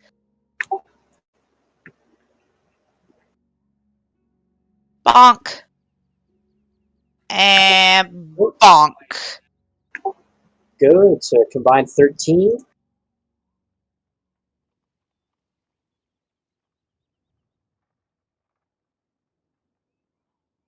Yeah, we're starting to see a pretty worn out mound of plants. You see some of these just like blobs of wet moss and dried out vines just pouring off of this thing as it's starting to lose its form.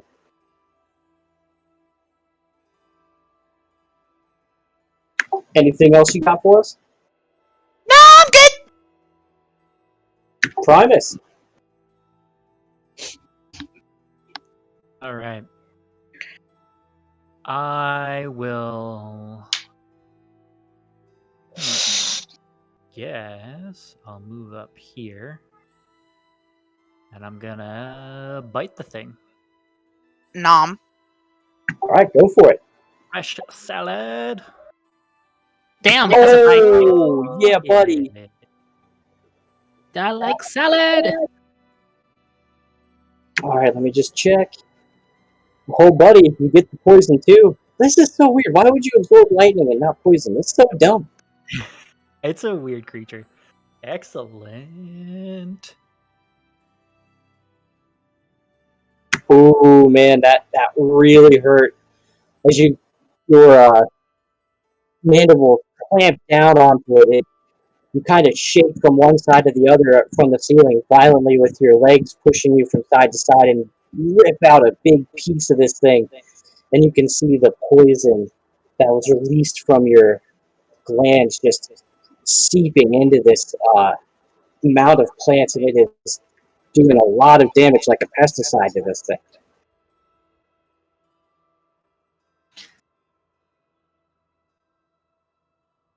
And I believe it's the mound's turn. Yes, I only have the single attack, so. All right, I'm gonna roll. Yeah, you're on Rye's side. It would come at you, but it's tied down on that side, so I'm gonna do a high-low again.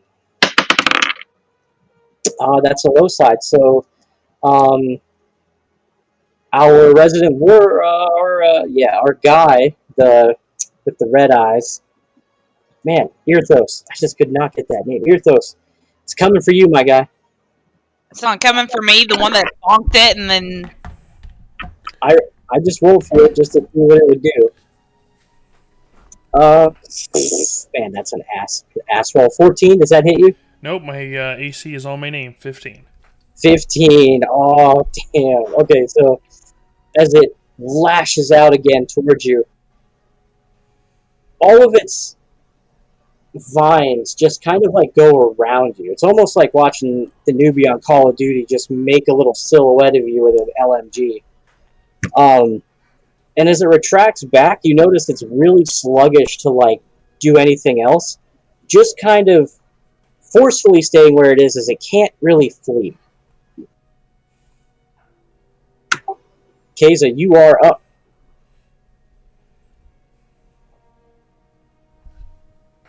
Damn, this thing's still up after the ass kicking it's been taking.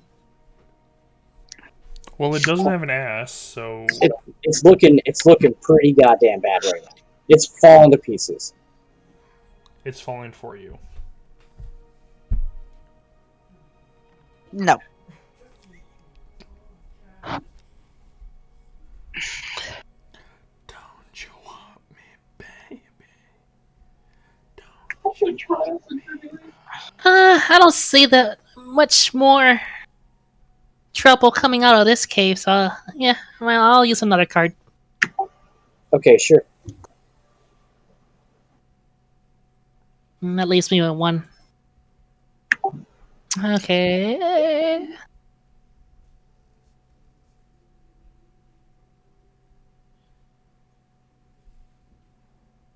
Does a 19 hit? Yes.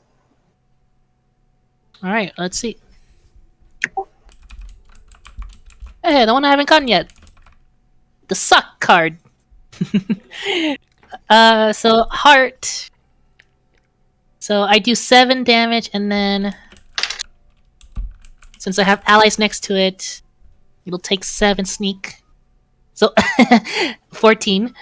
And since I'm not damaged, so I don't heal any, but I get hit points equal to half the damage dealt as temporary hit points. I get 7 temporary hit points. Dope. Irthos, you see this thing on the ground, and I mean, it looks like it's bubbling and gurgling. That the life of this thing is just barely there. Are we in darkness? Technically, you guys are in pitch blackness, yes. So The only damn, reason 14 wasn't everybody enough. See is It's gotta it- get like 3 hit points or something. Yeah, no, I'm just trying to stay with what he would do. No one looks damaged, no one looks injured. You want to do that. I wanted to do something, but I have to stay in character.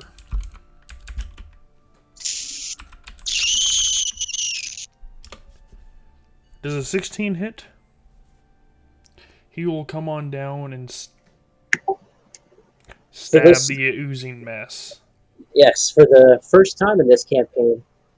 How would you like to do this? I don't know. I didn't think I would hit. I didn't think I'd get this far. Yep, you got him. I honestly don't know at the moment.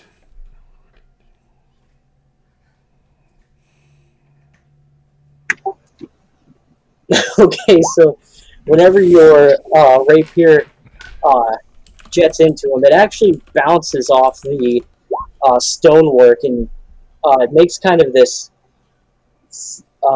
flourish, this circular kind of mix. And you, in a way, turn this thing into blended spinach. And with that, we'll take our bio break and come back here in 10 minutes. Alright. Alright, see you guys shortly. Woo! Yeah. Yeah, fucking mounds are fucking so weird. Resistance to fire is a plant monster. Heals from lightning.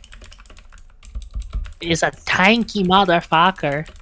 Well, it's got a person's face in it, so I don't know. And their favorite thing to do is death by fucking smothering. They hug you to death.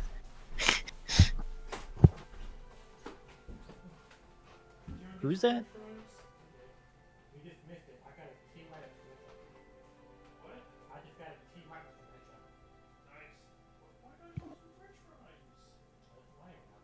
That thing? I don't think that thing landed a single hit on anybody.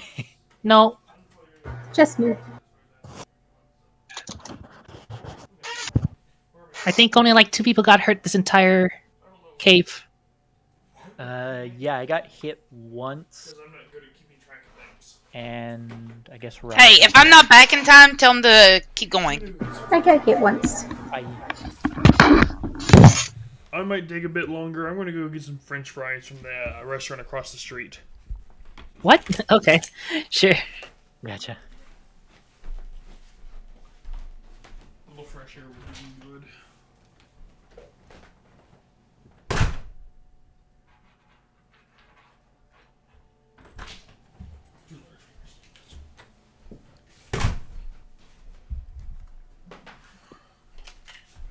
This is a big fucking chest, whatever this is.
thought there was a big blight.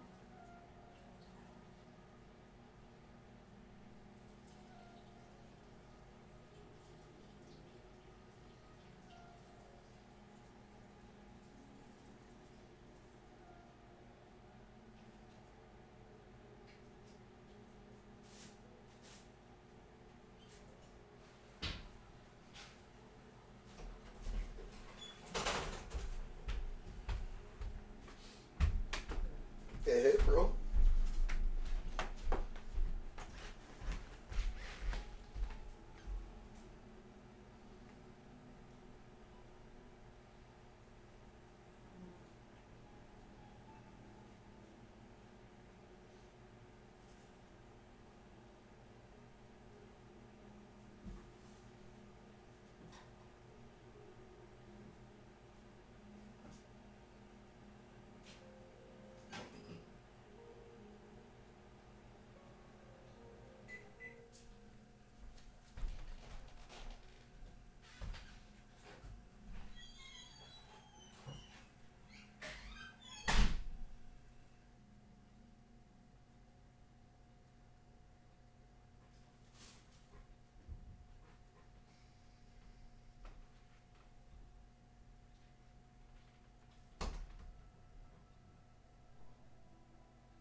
I have returned.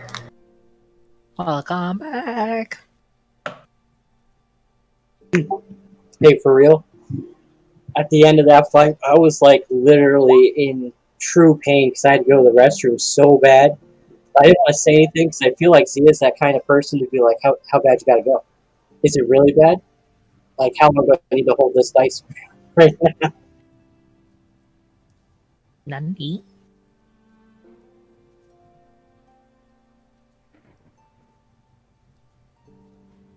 So then we kind of just bullied the first area of the game, huh? Yeah, I'll be a little honest. Like, I was a little nervous with the HP the zombies had, but I didn't take into account that they can't hit the broadside of a bar.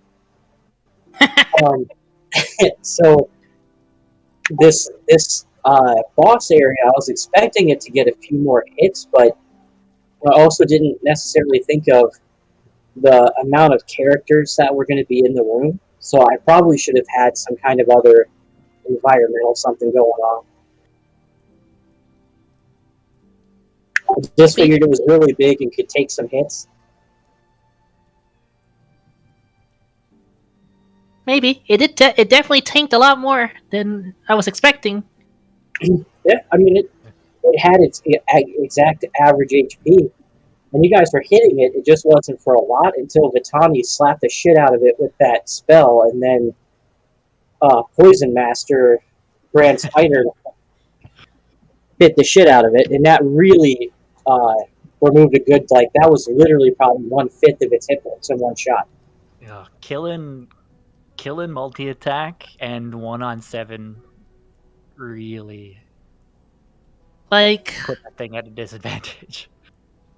it's like my burst damage isn't online yet because I still need a couple more sneak dice, but I still have the consistent damage though, because 14 consistent like 14s and stuff isn't nothing to snuff at either.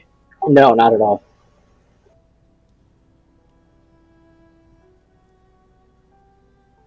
And then at least this thing wasn't immune to my poison, so I could do pretty good chunks of damage too when I hit. Yeah, that was really good.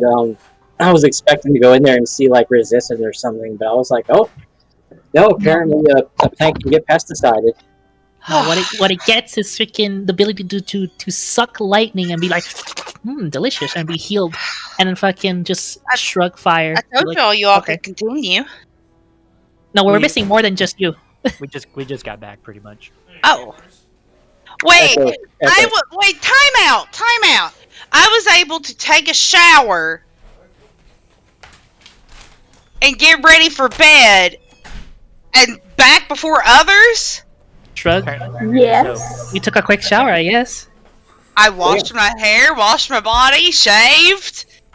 Damn. All in 10 minutes? Yeah, it was definitely 10 minutes as of like right now. Welcome back, French fries. Smooth. So, I guess having to shower really quickly when you've got a small child has paid off. good practice. Yes. This You follows unlock that, Ultra I think, you know, Instinct. But a 10-minute shower is pretty long. Ultra Instinct. So you guys see this thing kind of settle out on the floor, and it bubbles and it withers, and eventually comes to a rest. Out from one of his breast pockets, Jesse pulls out a piece of vellum and unfolds it, and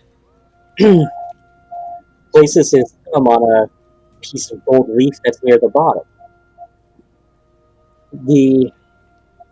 There's a little bit of magic to that scroll as it lights up, and the gold leaf goes from a basic circle to a more of a stamped appearance. And when he lifts his thumb, there's a little icon there, marking the completion of whatever bounty this thing had on. Folding the paper back up and tucking it in, he nods to the group with a smile, putting his pistols away. That was pretty good. Not too much in the way of harm. These things have been known to do a heck of a lot to some really good hunters. Y'all are definitely worth your salt.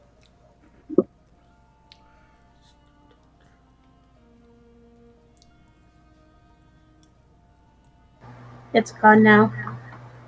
We have this, and I hold up the jar, and that might help tell us what's in the water.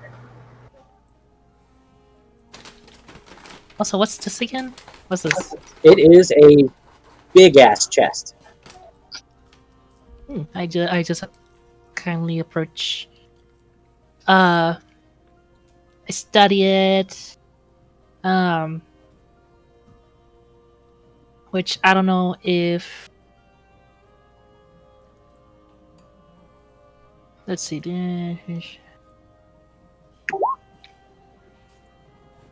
Does this chest seem just too good to be true? As in, my background feat. Does it seem off?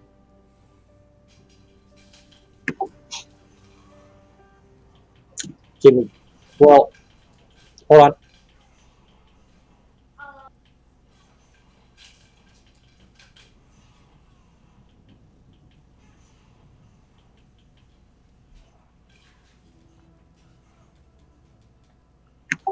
Let's see.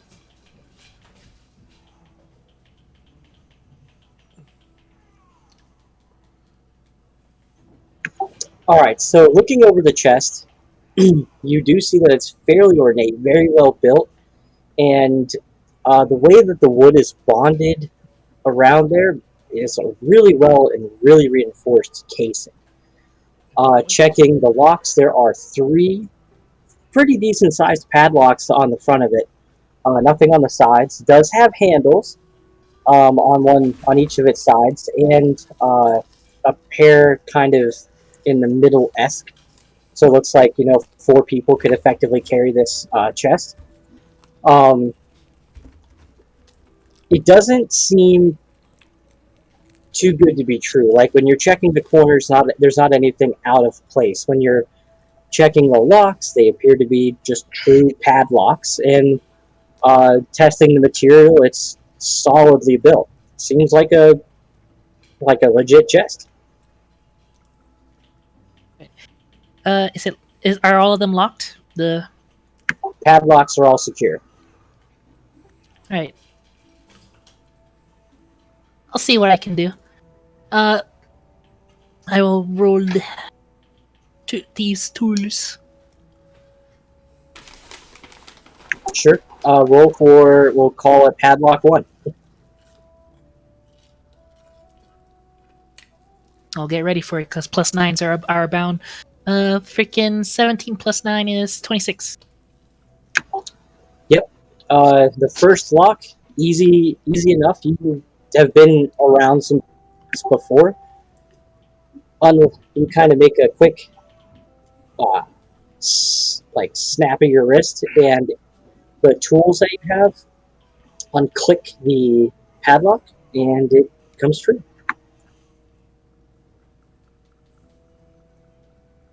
Number 2 is a modified 20. Works again. The padlock on the left has been undone. The padlock on the right, although it takes a little bit more effort, does come undone for you. It unclicks out, and you're able to remove that one from its latch. And the only lock left is the one in the middle.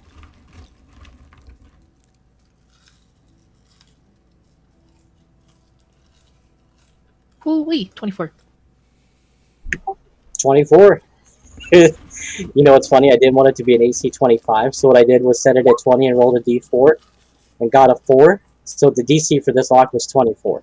Hey, Lamau. Well done. So, this lock gives you a lot more trouble than the other 2. It's more intricate. You can tell that there's more teeth to kind of line up in there, and just as you feel like this thing might best you, that pin just sets in just right, and you click it up, and the thing just poof, comes down, and you're able to peel off that slightly larger lock. The chest is now presumably unlocked.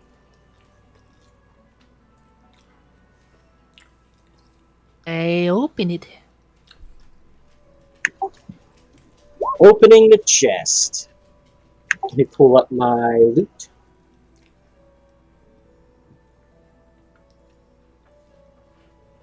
Oh, I forgot. Sorry, I forgot about the loot for room 1.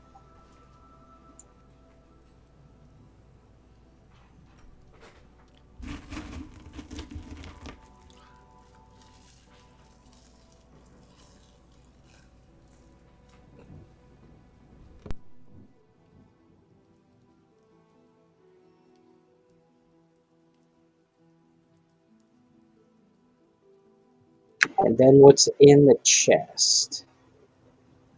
Alright, so when you gather up all the coins, you also find a small statuette of a dryad that's merged with a tree slightly, and it's kind of coming out.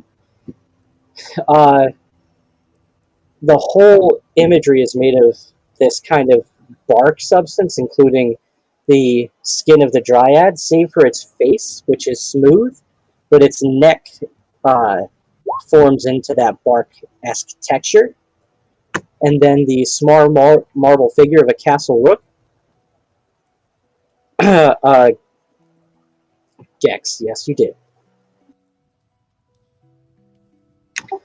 So that's what you collect from the from that first room where the coins and stuff were scattered among a bunch of bones. The second room, this one's a little bit more. I'll read it to you.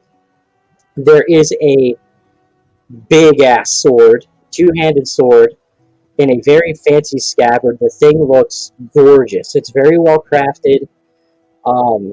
It's effectively a claymore.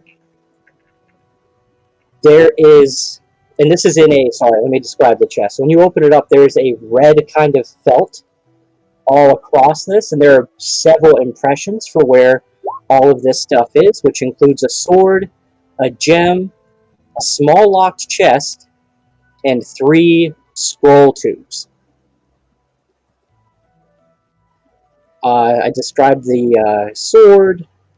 There is a marquise cut amethyst embedded in what in the little pocket for it. It's kind of large. It's quite a bit larger than something you may have traditionally seen.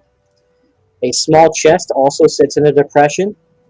It has a small kind of like trinket lock on it almost. Then there are 3 scroll tubes. All of them are the same. They're this nice brown, rich leather. And that's what's inside the chest.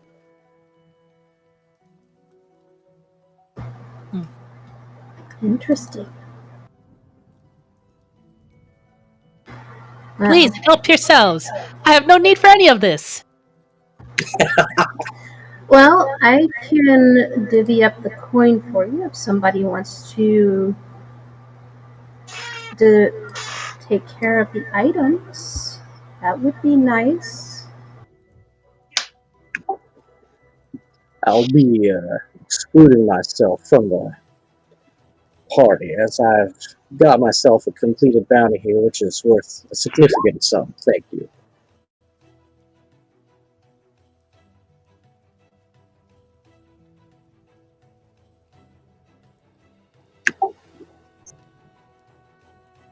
Alright, so there are 6 of us.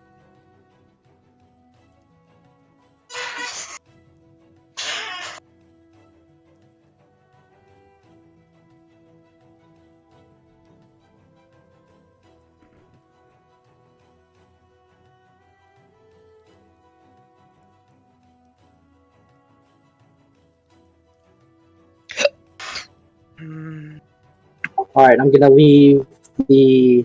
because you guys can check out the scrolls here.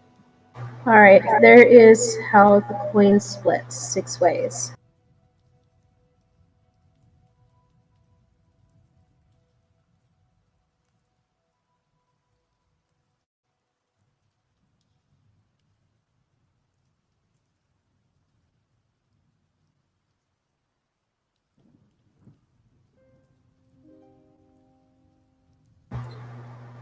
Ooh.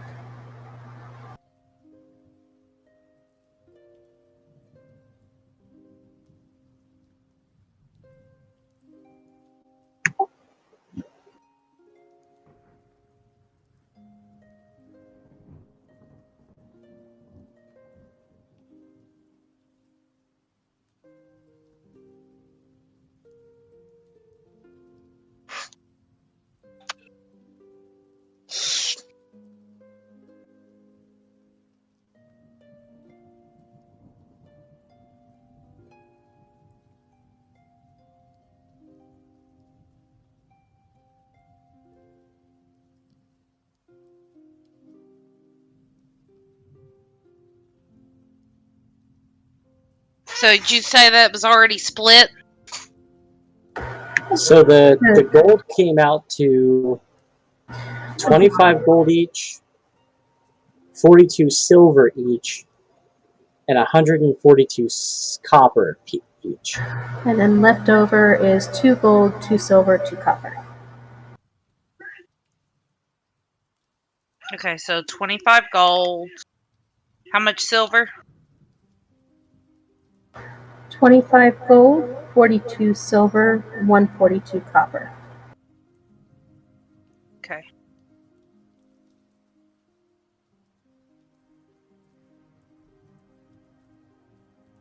I love D&D Beyond. Add that in. And it adds it up for me. Right, and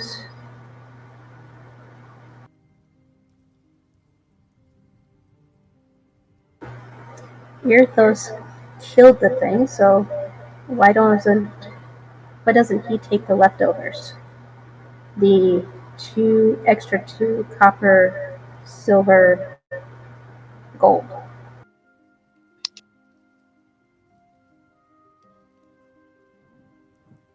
Does not matter to me.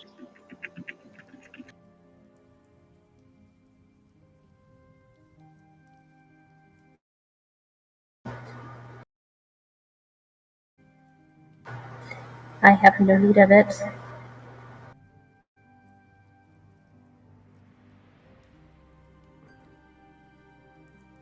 Or double terms for me. I will not argue, but there is quite a lot of other stuff, none of which I have a use for.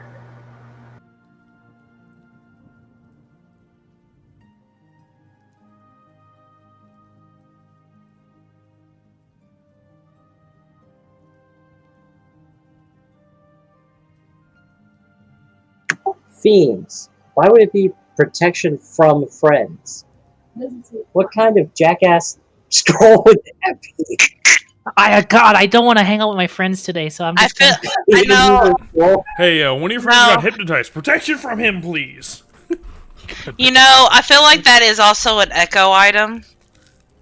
Shut up. Am I wrong? Maybe.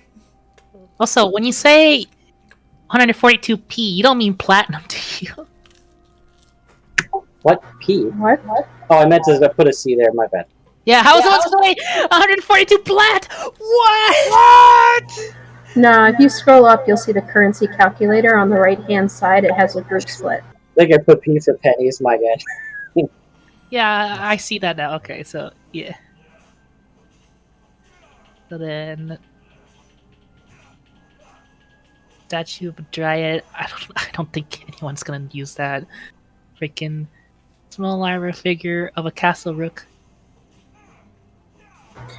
You could trade the Chest trinkets mine. or sell it. In Redfeld, big two-handed sword with a fancy scabbard. Marquis small chest, small trinket lock. Kiza.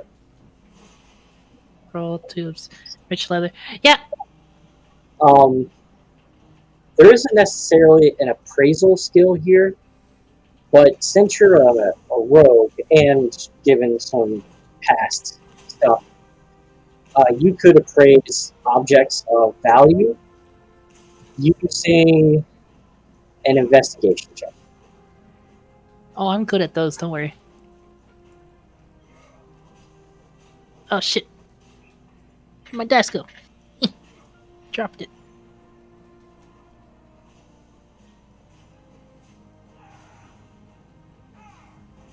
A whopping +2 investigation.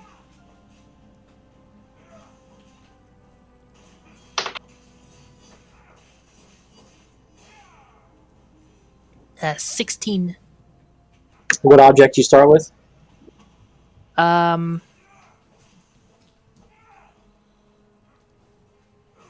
leather. Sure. Leather. You have 2 statuettes and a gem. Yep, I start with the letter. What? The leather. The leather of what? Oh, they're scroll tubes. Never mind. I just see the word rich leather. I'm like, oh, is it fancy leather? Is it like high quality leather? What is this? It's like, oh, and then I see the scroll tubes. Yeah, Okay. I beat Christy to the punch, unfortunately. Okay, so then Yes. then we'll start Wait, with why the would you punch amethyst. Christy? Amethyst, yeah, the DC 15. You are able to appraise this at 300 gold pieces. Damn. Ooh, fancy little rock.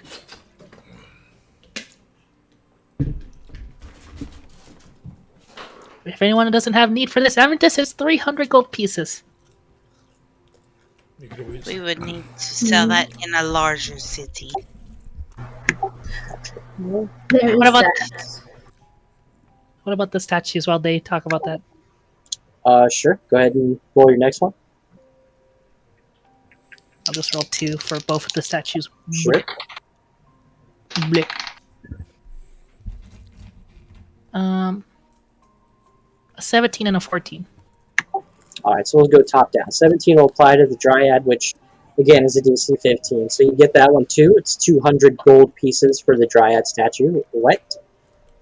And for the statuette, for the Rook Castle, that one's a DC 10. Easy to clear the 14. That one's worth 50 gold pieces.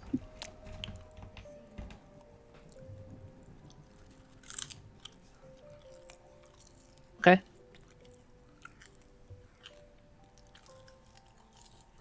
What about the sword? The sword is magical. It is a moon-touched two-handed sword. Oh, anyone here use two-handed swords? Too tall. I technically can.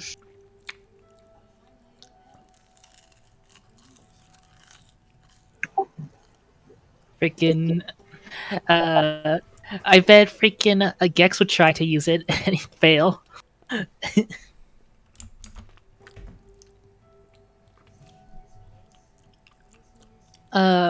Well, I'll let people figure out if they want it. I can't use it at all.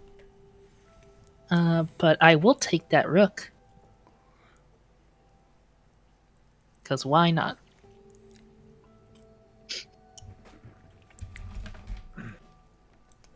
What is in the small chest? Oh yeah, I was gonna ask as well. Can I open that if it's locked? You can sure try. It's Sean. Gex. Add 25 gold, 42 silver, and 142 copper pieces.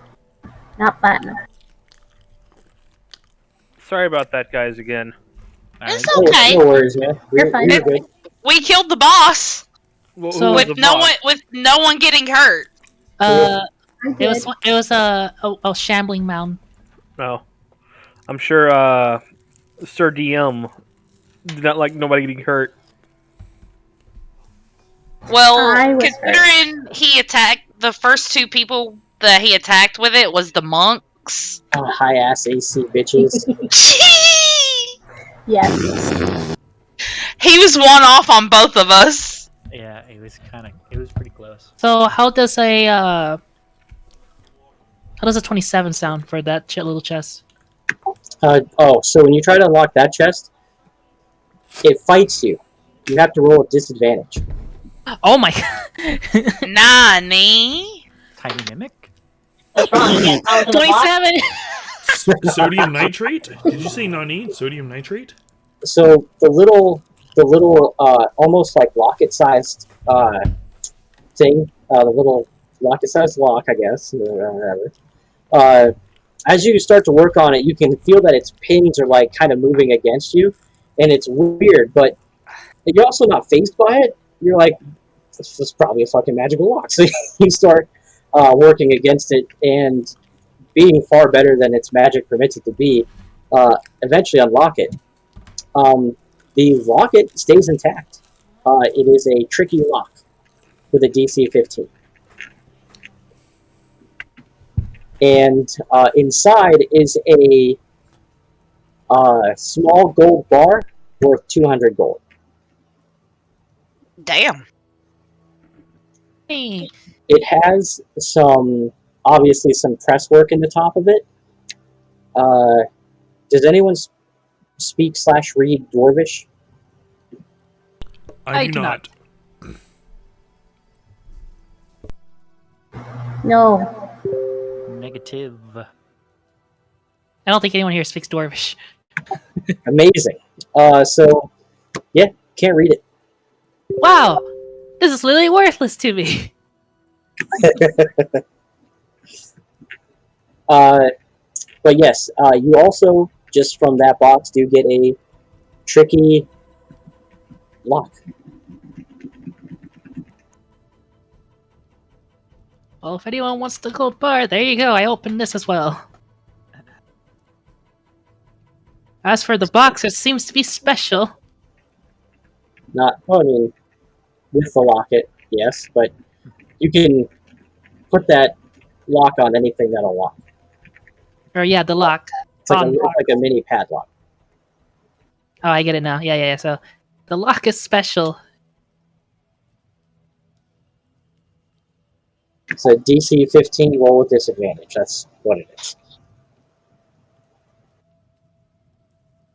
But you have essentially cleared the top side. I think Gex was the only one who recognized that there was a possible bottom to this place. Oh, yeah. I sure did. Oh no. Jesus. Forgot about that. Oh crap! The session was so peaceful till you arrived. I've been here the entire time, baby. So, by the way, Sean, we found a magical claymore, and I said that it would be funny that you would probably try to take it for yourself because it's such a big weapon. Why, you just assume that I can't use a tall weapon? Yes. Yes, it's one of your shortcomings. I'll fucking show you. Hand that to me. It's Claymore. It's, well, probably 3 of us stacked high. You know what? Just because I want to be fair, you big one, Primus, I'll let you carry my sword. How about that?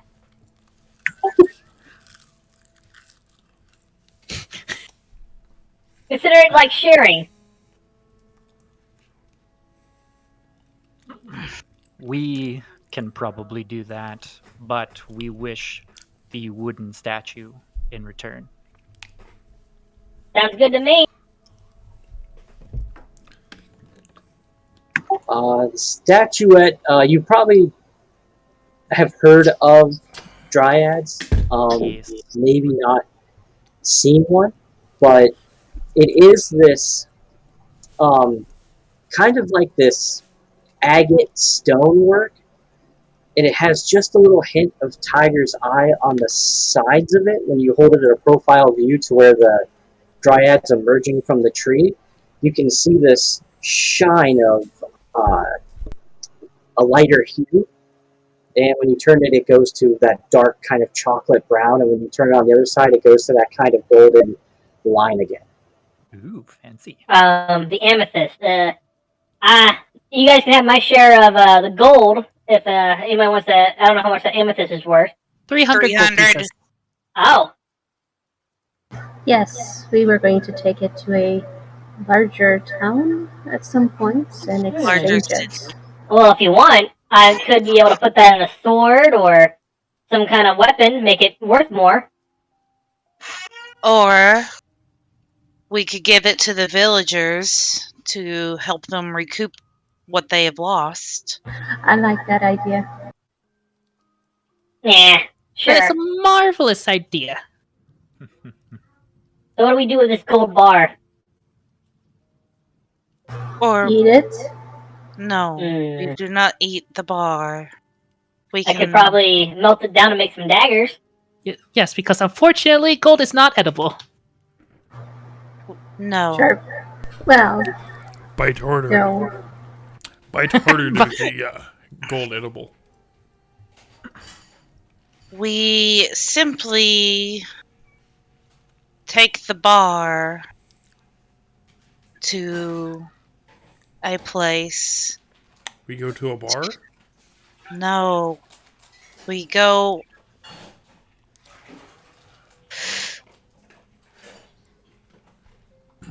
We take it to a place and sell it. We get the actual money for it. Well, if you want more money, I could always melt it down, turn it into something cool. Or you What could is- damage the value by doing that. We still don't know what this says. It's in a language I do not understand. Perhaps it's something meaningful. I think Gex might know a couple dwarven cuss words. Can I try to see like a history check if you find any cuss words on there? Yeah. Given your subclass, I'd say sure. I got a -4, guys.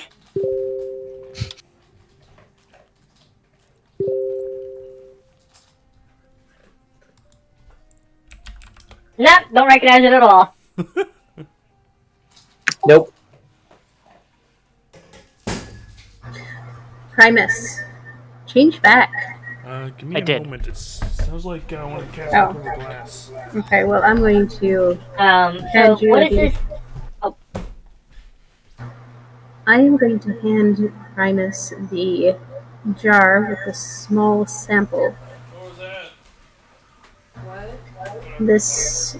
This should help us figure out what and how people are getting sick.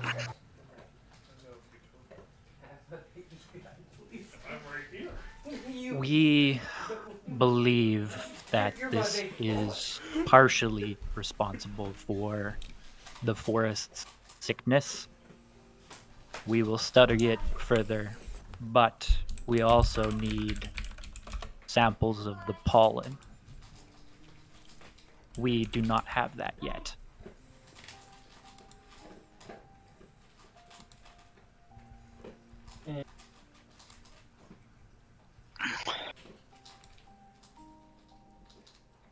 Well, what about that underground chamber? If it's pollen, I bet they like places that's musky. Why don't we? Well, we could. If it's a plant, the plant has to go.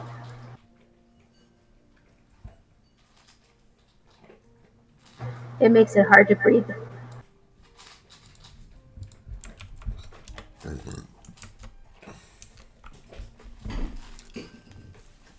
Cats knocked over the broom, dustpan, mop. Jeez. Cats will do as cats will do. Yes, they're as bad as Dre. We can return to our other form and explore that lower cave.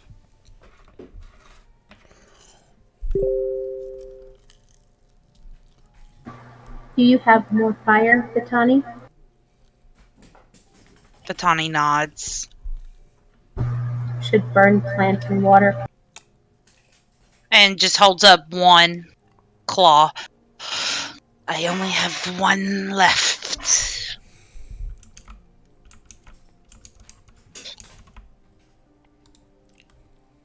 So, it is up to you all what we will need it for. Plant belches spore, and spore went into the water, and everything here was covered in purple plants. So,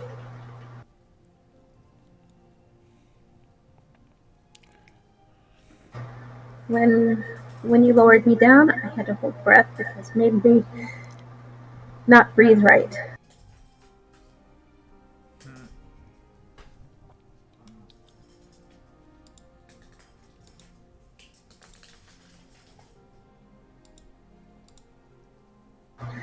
So we can either shred it or burn it, unless someone else can destroy it from a distance. Well, I got a bunch of oil. How good are you guys a shot with a bow and arrow and with a fire? I am quite good. I can create just a campfire wherever you need it. That's so cool. just dump a whole bunch of fucking oil down there to just create a campfire on top of it. Yeah. We have acid. That might work.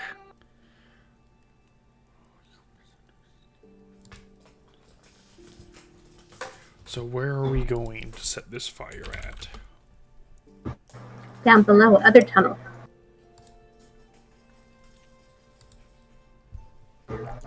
Actually, you remember that gap that we crossed? Yes. The flower is down in that gap. How far down is that gap from where I can stand?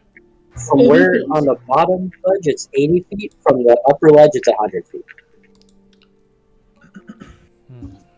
Just. And what about the other side where we ziplined across?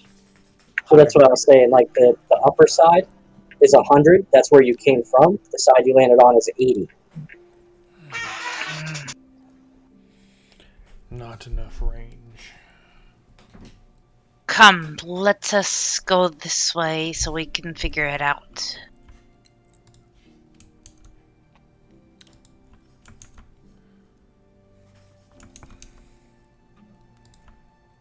I'll say at this point, 30 minutes have passed on your dim sight. Okay.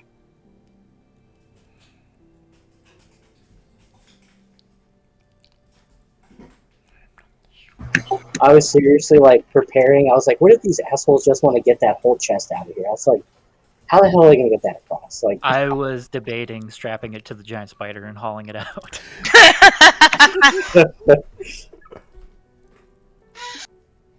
Need a big bag.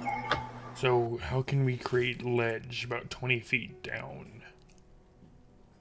the spider's web's still there, so you guys could go across at any time.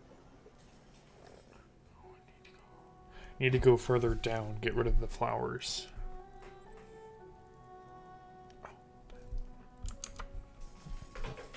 I can climb up easy. I can go in the water. I will have to. Need to hold breath. We could jump. Into water? Yes. Gex holds out his rope and hands it to the Primus.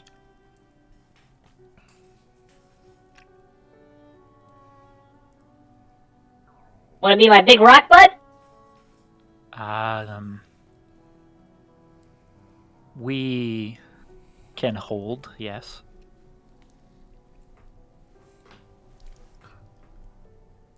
Alright, so we need to destroy these flowers, right? Unless, Primus, you think you could draw an antidote from them. Why don't we do both? Gather the flowers that we see, store them off, and try to make an antidote and destroy the rest we can't take. Have 4 jars we can use. The 1 jar that you have can fit more. So we can harvest as many as we need. Yeah, so the jar that you have it's essentially a glass bottle. It can hold like 12 ounces. So like just picture kind of like an aluminum can sized jar. You can fit plenty of bulbs in there. Like you'd have like something that's roughly the size of a D20, give or take, in there already.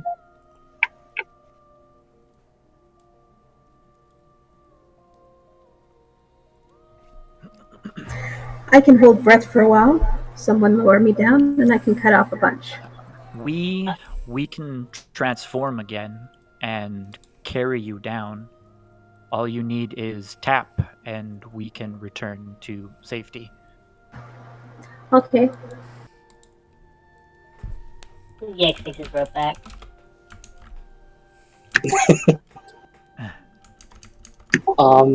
So just as last time, it's easy enough for you to kind of tie yourself to the spider, just so you have that anchor in case you were to slip.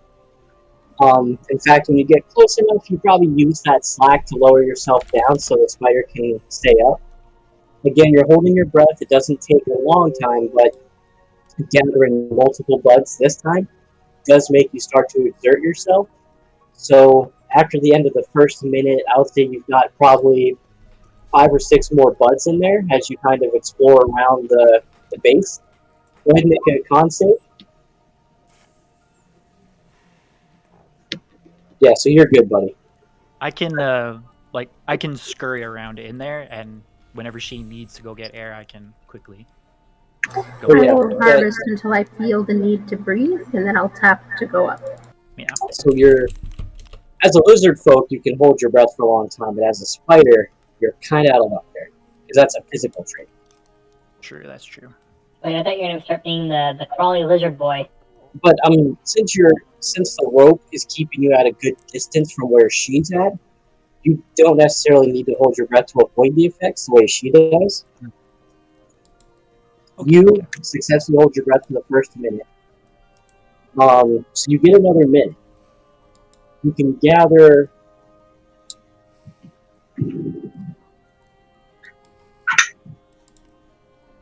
another 7 bulbs, which gives you a total of 13 now. Your jar is probably about halfway full. If you want to stay down there longer, you're going to have to take a breath. Or take suffocation damage. But that is like round to round, so that's really fast.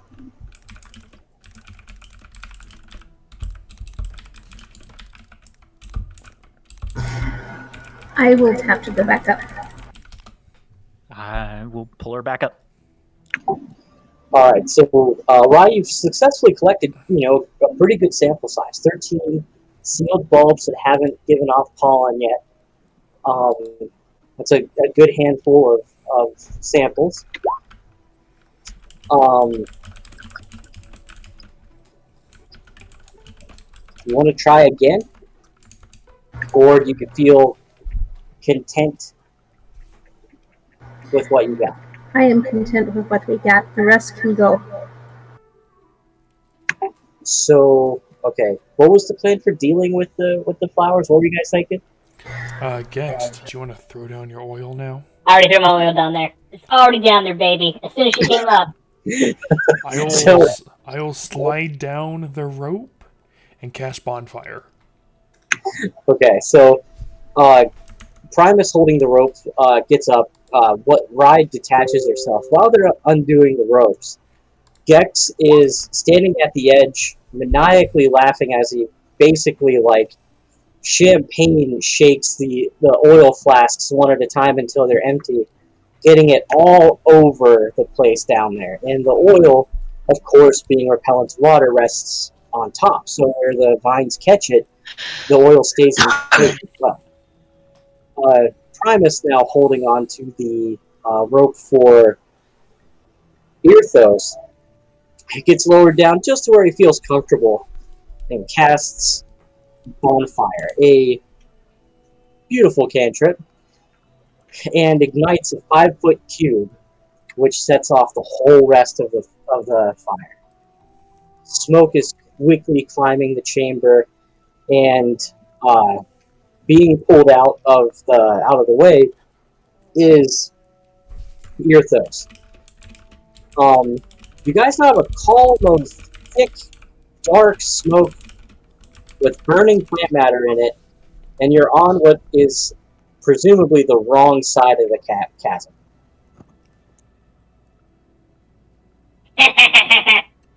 Will we get high from this smoke? Probably get suffocated.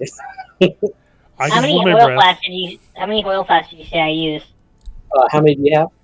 Oh, I have 19 total, but I have 9 on me. Oh my god, 9 on you? Okay, so I'd say probably 3 to really get a good spread on it.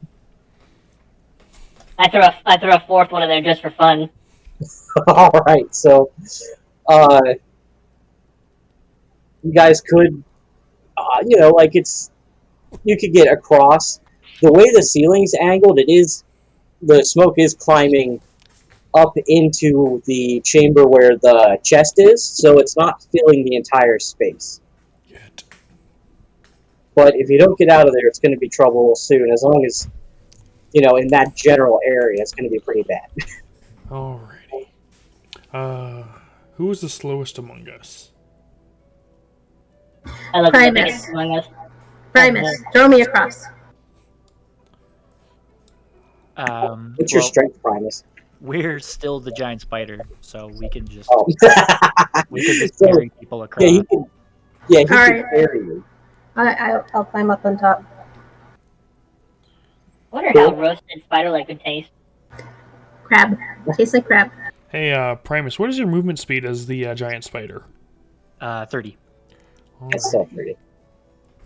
I 30 hope my move and spidery 30 climb. compatriot can make haste with this retreat. I'll drop the concentration on Bonfire and give him an expeditious retreat. So we can carry a couple people out of here with haste. Ooh, fast feet. Yeah, so it's easy enough. Like, for those of you that want to climb across on the spider web, it's still there, it's still usable. Primus can carry the 2 small people over pretty easy, especially with that speed boost. Like I said, it's not difficult. So just going right across, and whoever Primus is carrying, they're probably gone before us. Leaving behind a pillar of black smoke. As Gex mentioned, there is a bottom to this place, and I think you guys had some other ideas, so what's next? I lead him to the place I saw. But isn't going further into this place a bad idea with the smoke going on? Well, no, the Smoke rises. way it's going on right now, I'll show you.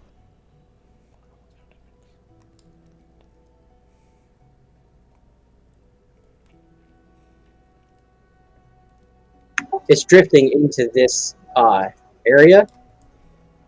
It probably isn't going to be enough to obviously like a forest fire fill this place, but this general spot is going to be pretty bad to be in for the time. Okay.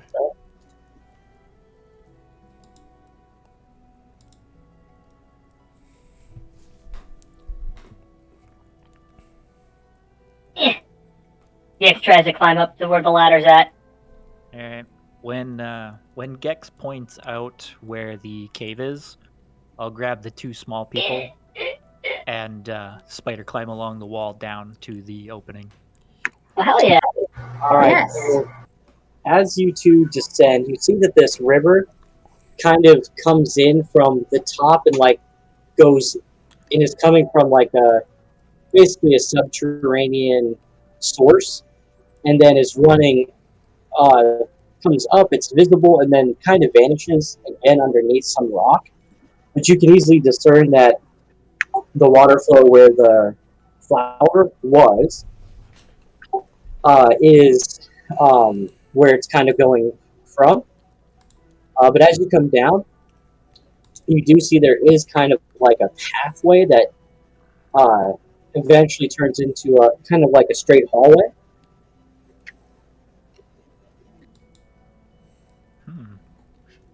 Wrong. And for I'm riding the giant spider, so wherever the spider wants to go. Into the hallway. the 2 ladders on the side, they both seem a little sketchy, but the one on the right is less sketchy than the one on the left.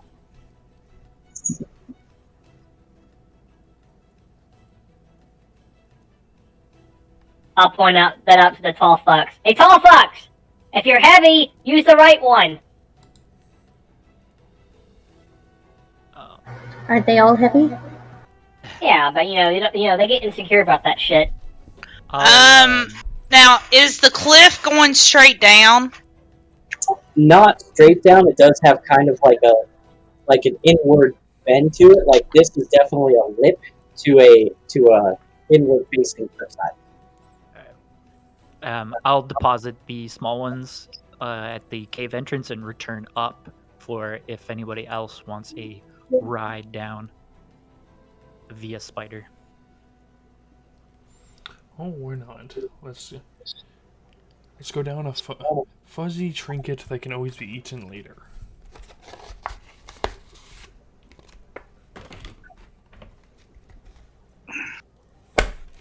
Alright.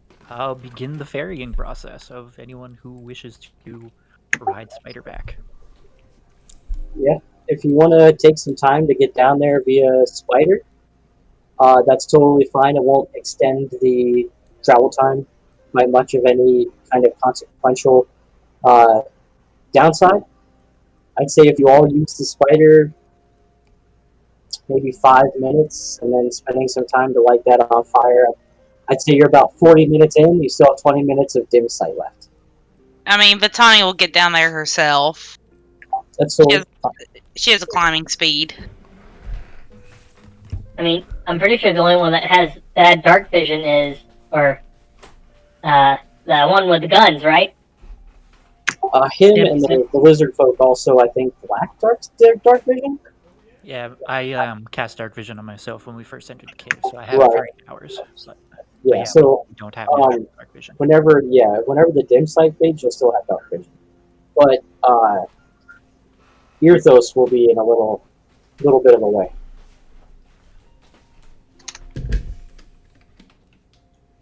But yeah, so you all get down there. Is Jesse coming with us, or is he exiting? No, he's definitely going to stick with you guys for now, just to see this place through, make sure there isn't anything else that he needs to be aware of. But he has concluded his business in the cavern. Gotcha. And I will Onward to the next map.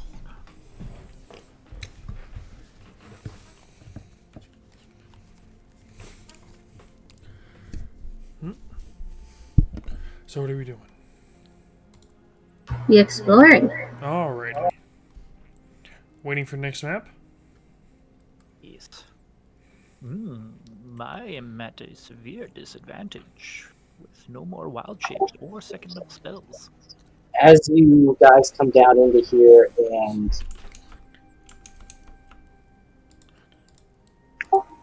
as you guys come down into this pathway, and it's kind of short, but you do see that these walls, as you come in, are a little more worked, and there are skeletons kind of scattered about. They look old, strange, kind of. There are what seems to be the start of vines creeping out on a lot of them, but it's hasn't seemed to take hold because they're not fleshy. The skeletons probably take a lot longer to animate than a corpse. In this corner here,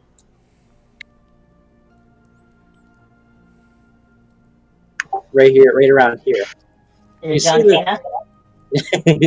you see this gathering of yellow plants with these strange orange-tipped bulbs. These thick vines kind of coming out from it on all sides. Wait, hold on. Okay, so you move just within the radius. Now, it's not a negative effect, but it does cause, because you're 40 feet within it now, you do see some of those vines that are spread widely out onto the floor begin to retract into the yellow flower kind of bed there.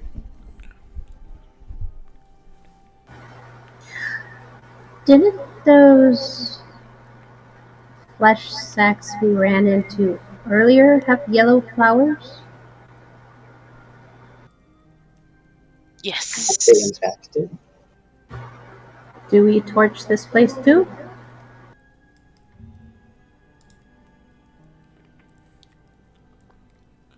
If I torch this place, we won't. I don't have a way to make us get out fast. We go back the way we came. And just as you make that comment,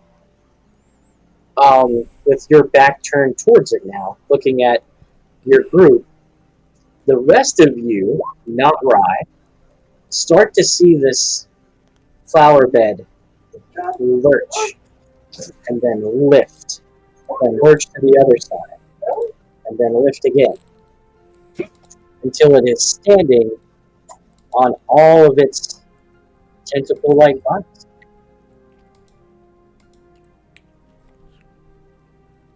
Oh boy. Oh my god, it's huge! I hate it. Oh, Now hey. you know how I feel. It doesn't look that bad. Well, that's you saying it. I hate it because it's tall.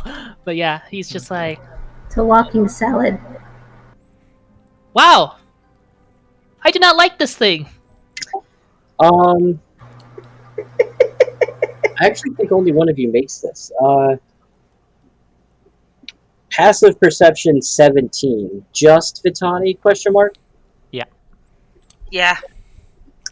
It's one Okay. from me. How ironic that I have 3 eyes, but none of them work. Hey, they work. Just ask Ten Shinhan.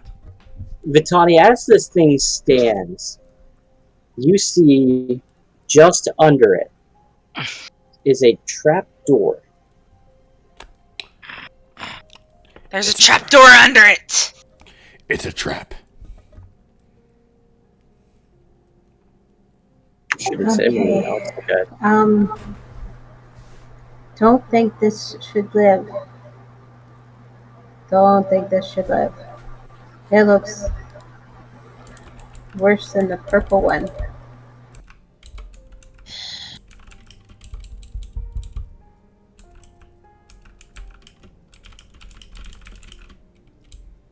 Gonna have to take it out. Looks like I'll have to fight tall with tall. Did we roll initiative, my friend? I think if you're going to engage it, it is time to roll initiative. Oh, so we can't take a long rest here? I don't think so. Not even a short rest. Damn! Damn! Find that my most comfortable rests are next to abominations. Like my family! Ha ha! Hey, I rolled something. That was hilarious. Like my family, huh? Oh, Look you at got that. a natural 20 and 20 you is still got a minus 16. 4.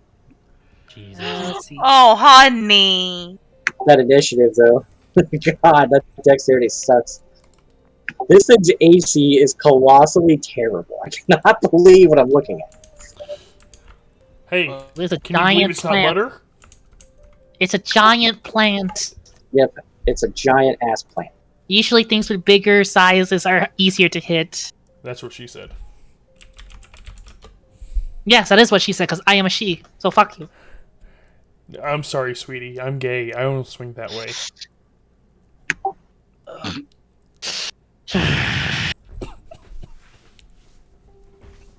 Oh, nice. Urge to strength. I don't think you could reach that high. Get you fucking. God damn See, it's not Alright. that short. So, How tall is she? How tall are you, Zia? You're like 5 foot. 5'5". 5'5". Back in the middle. Oh wow. I'm 6'2".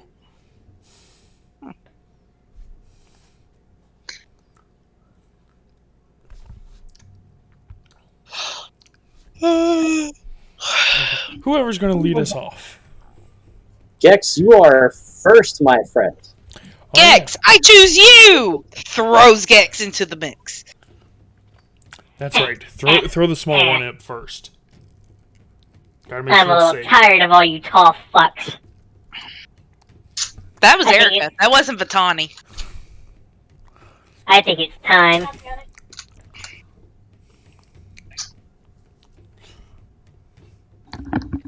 To get taller. I think it's time I also become a tall fuck. Nani? Sodium nitrate. Alright, so I need you to make me large as I go into my large giant form. You get kind of pushed, Bry.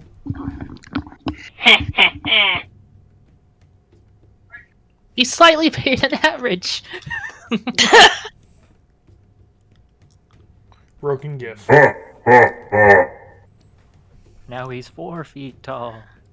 Now I'm 13 feet tall. Well, damn. I guess he's overcompensating now. I'm going to rush out. Oh, I backed out. I got a new mouse, okay?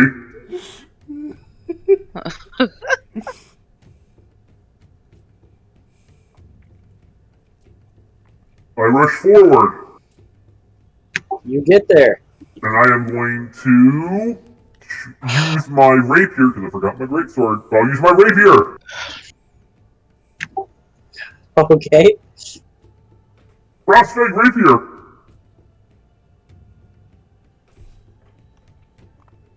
Does this sound good? I can make it turn into normal. Alright. 23? You got him? It's so ridiculous. Be all like talking evilly and then just like game speak. 23? 11! Don't forget your big dice to get an extra d6. I did. I got my cold damage. Oh, damn. Wait, hold on. Yeah, that's right. Because I'm a huge fuck now. Yeah, because you get another d. Yeah. One! Oh, that sucks. But I'm going to activate my bonus action. I'm going to use my fire rune. Pretty gnarly. Oh! That's right. When you hit. Do you need to use your bonus action for that, or is it just when you hit you can? What was that? I think how the fire rune works is when you hit him, you can just do it. I don't think it takes an extra action. Oh, hold on. Oh, I just do it. Yeah, you're right. Yeah. Nice! So roll another 2d6. Saving throw 14 strength. Yes. 9. Oh, shit.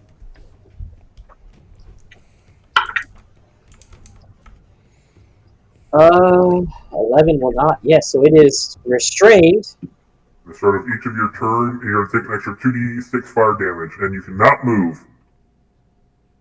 I mean, you reduced its whole 5 feet of movement to 0. It's colossally.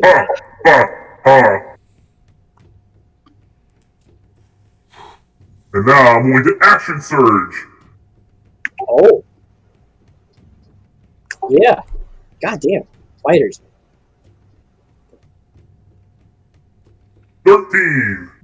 You hit its AC of 6. Oh my god. Wow. I don't think any of us can miss. Unless you're all in that one. Plus, Another 15 damage. No, you need another 6, man. Oh, no, it's just one. That's only one. It's only the first attack. So 15 plus 20 was it 36? It's quite a bit of damage. You see Gex get fucking huge, and he just charges with this just unworldly amount of rage, pierces into this creature with its frosty rapier, and you see this crystallization as he does, and suddenly there's a burst of flames, and these chains just latch it down onto the ground and seem to like hold it still. And when he pulls back, he makes a little flourish and thrusts again, and many of these bulbs just kind of fall to the side, and you can kind of see within a single round of combat, he has fucked this plant up pretty bad. It doesn't seem to be as hardy as the other living creature was, but oh yeah, so you used your action surge, rune, movement, anything with a bonus action? I did the bonus action to become large. That's right. Oh, that's right. Okay, so you're done? I am done!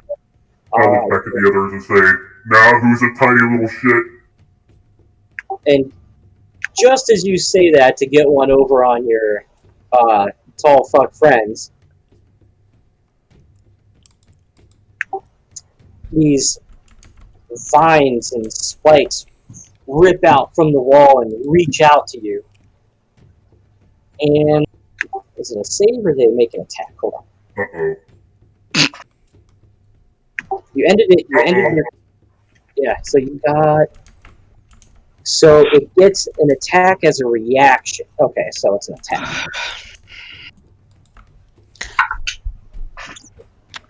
12 plus 16?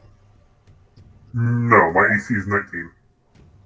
Dang, I'm fucking all you guys. So you see these viney and like piercing, what are they called? Briar-like whips come out at you, and they just barely swing short, thinking it had you right there, and it comes back. It misses completely, and you are unscathed by its surprise attack, making it Vitani's turn. I go here. Now, does this go on the same initiative as the thing? It will get its own initiative in a moment. Okay. But at the start of the next thing, it gets initiative. I look at this guy, and I'm just like, go away!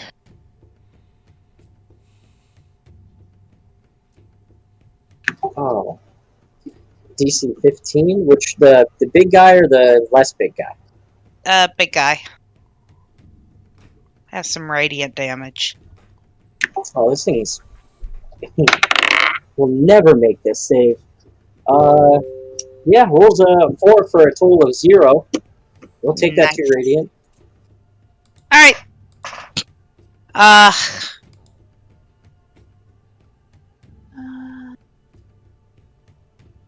Still got like 10 feet of movement, so I'll move. Can I get up to it? No. I probably could have if I wouldn't have moved to the side. Yeah, I would have been able to get to it if I wouldn't have moved to the side. Oh no, I've got 15 feet. Never mind. I've got 35 feet of movement. Okay, get up there. And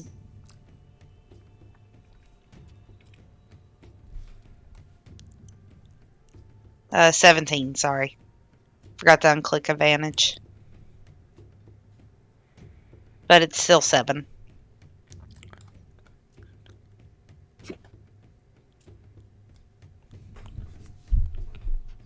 Hello? Sorry? 17 to hit.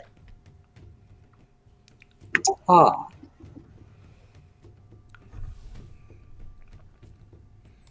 Let me see. So, AC of 6, yeah. I mean, it would hit. 7 points of damage. Oh, but you don't get a bonus attack if you use a spell, right? It's only when you take the attack action.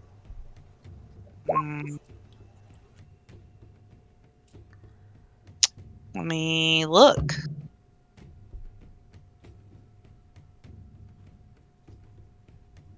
I've never played a monk, so I don't know all the rules, but I think that's the thing. I'll go check. Yeah, I think it's only for, like, if you use a monk weapon or an unarmed strike. Oh, yep, here it is, yeah. When you use the attack action with an unarmed strike, or a monk weapon, on your turn, you can make one unarmed strike as a bonus action. So you'd have to be the attack action. Okay. Well, then I wouldn't. Then I wouldn't move.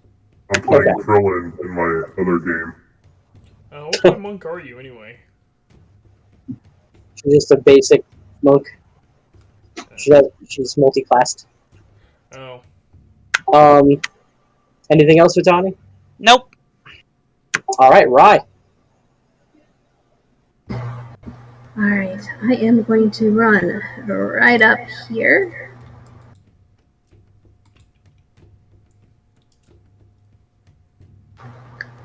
I'm going to do my unarmed strike. Hit.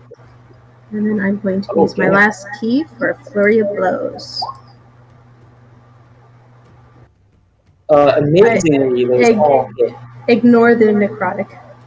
All of it, or just because whenever you use your flurry of blows, you get it for free. So you do get necrotic on one if you want.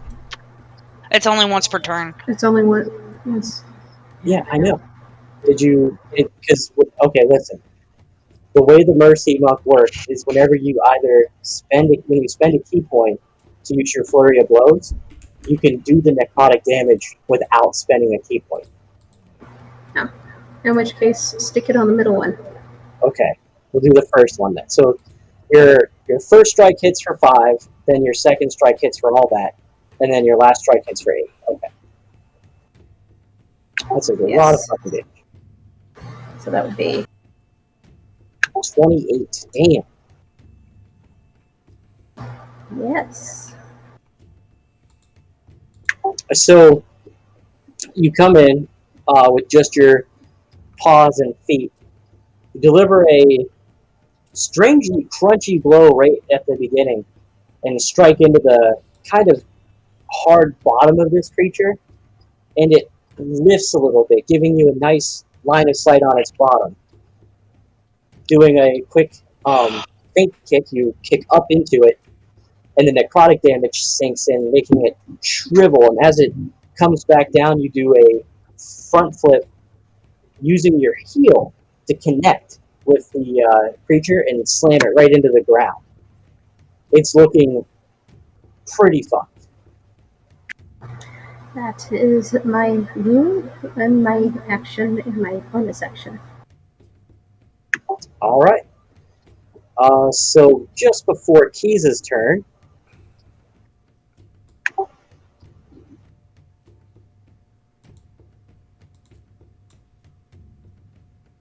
you hear behind you, Rye, ripping and tearing and thrashing about. As you stop within 15 feet of these two lurkers, you receive 2 oncoming attacks.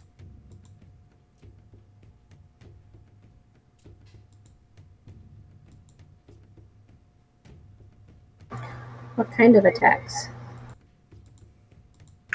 Just like whippy attacks, or wicked. Okay. Where's my damn dice go? There it is. This, I think, 17? You're 18, right? I have an 18. Alright, that one's a 20. I'm sure that hits. Yes. A nat 20? No, just a basic 20. It's a dirty 20. Dirty 20. Alright, so it deals... oh, wait. Yeah. Dealing... oh, wow. A little bit better than I remembered.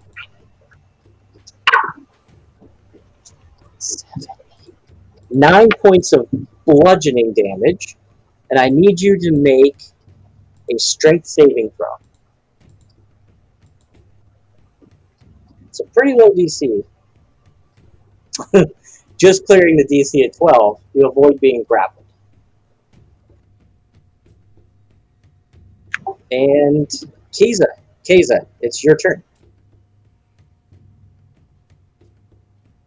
Mm-hmm. Just making sure you're getting it right. I'm trying. Right! Freaking. Alright, so.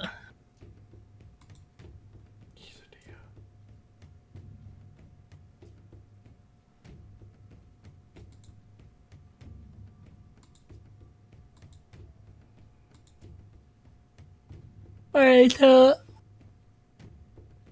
I get right there. And.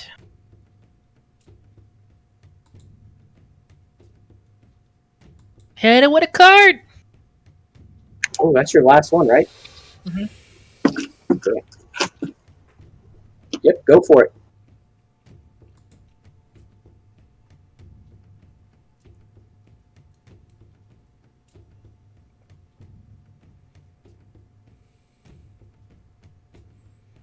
That 20. Oh God. You're gonna absolutely slaughter this thing. Go ahead. Alright, so let's see. So, first one to determine what card it is. Ooh, and it's a 4. Oh. Alright, this thing's done. Oh, for sure. I'm obviously gonna choose the damage one. Because it's gonna take half of what I roll.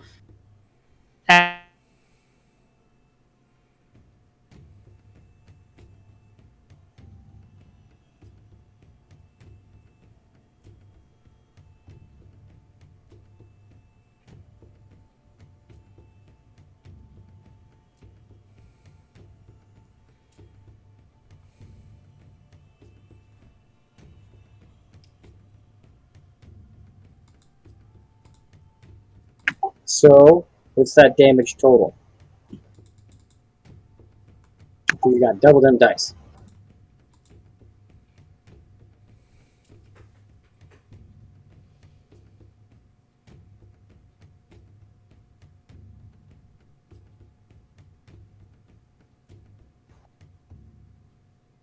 Yeah.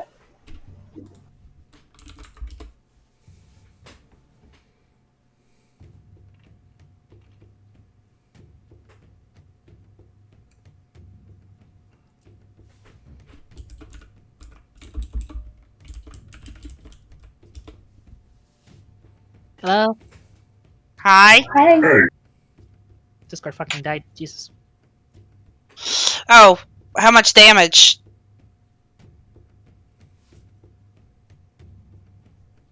Zia? Died again. Rip Zia. Died again. I'm gonna roll her damage 4. God damn it! I know she got a 4 on the D4.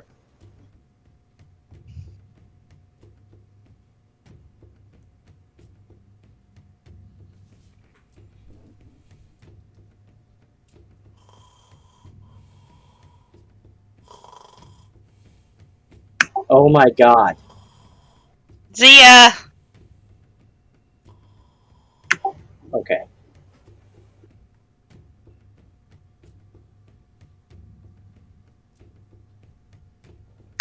Alright, so she got a 4 on the 1 dice.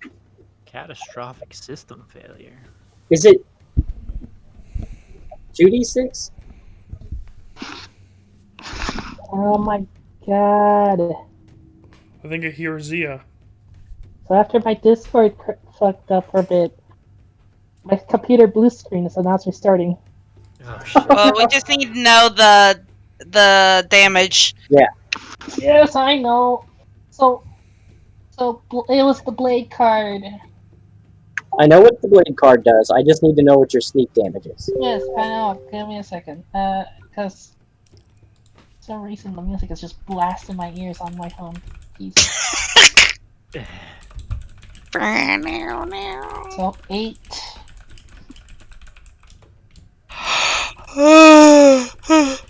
Two more from the other D4. And then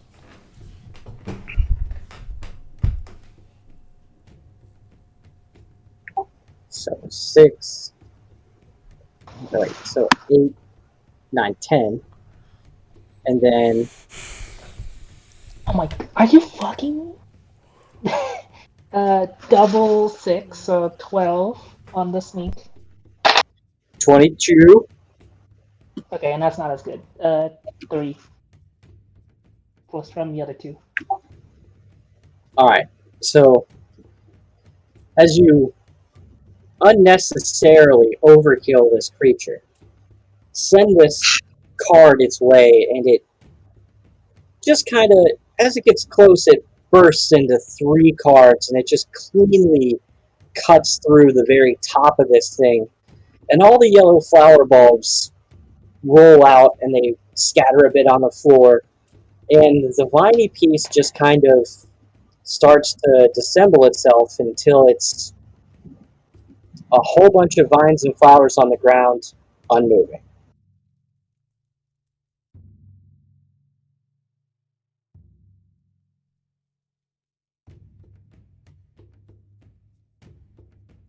Revealing the trapdoor.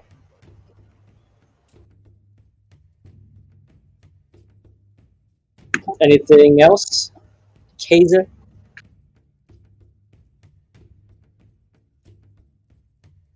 Dope. Cool. Alright, Irthos, you're up. I am moving forward, and I'm holding the spell I cast till after Primus moves. But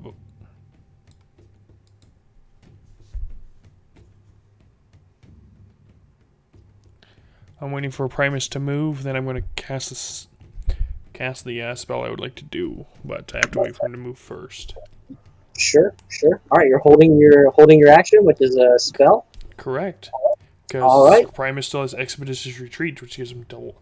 Can have him dash as a bonus action. Alright. Bringing us to Jesse.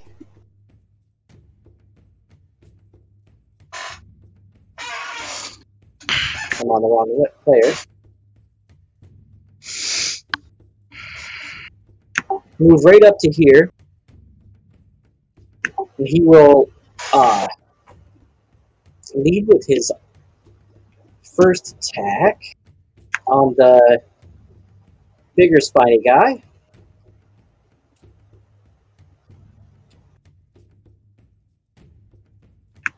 Shitty damage. Second attack. Bonus action.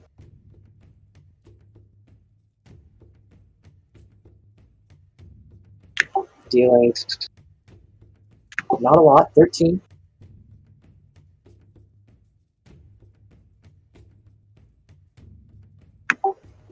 And yeah. Taking a note from Gex will action surge. Fire one more time. Ooh, that might miss. Nope, that's a for class 12.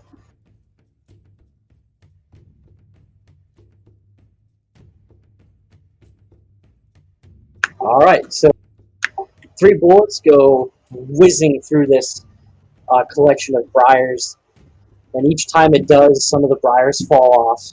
Some of the pieces of it are dissembling. It looks a little shoddy. Primus, you're up. All right.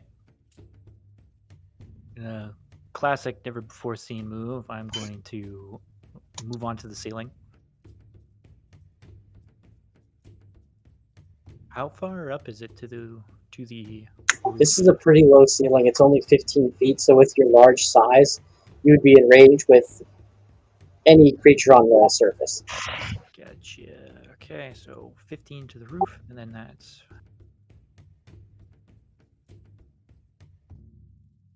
Cool, I can make it.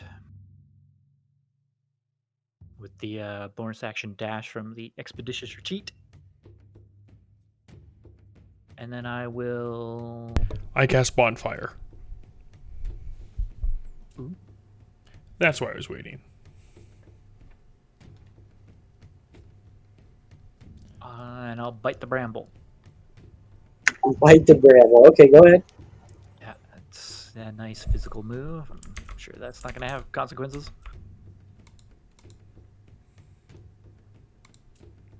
Let's take a look. I think maybe a 24 hits. Definitely hits. The piercing and the poison damage both are effective as long as it fails this con save, which it does. And then we had a bonfire. Show me that bonfire spell. Yeah, I can show it again. Oh, hey, I rolled max. Dex save. 14.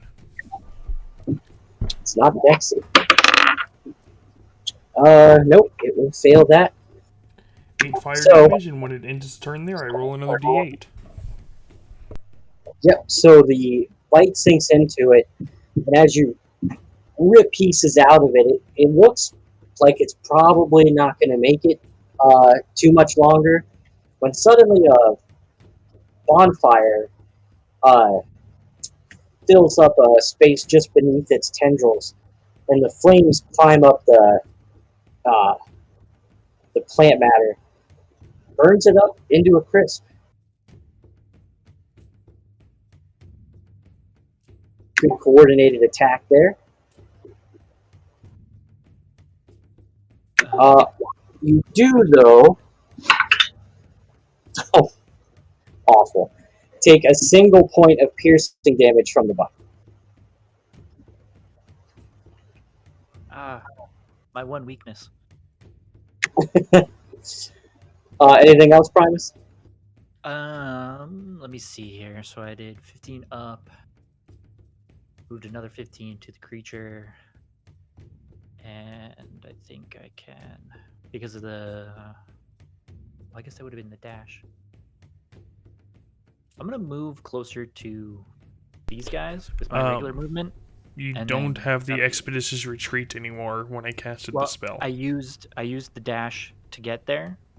Right, so you still have your movement. Oh, okay. I could use my regular movement to move closer to. Dope. Right. All right, so you're right up to that thing. Yeah. Bringing us back to the biggest fuck. Yes, the tall fuck. The tallest of fucks. The tall fuck that I can't remember the name of. He's legit Thanos right now. This is stupid.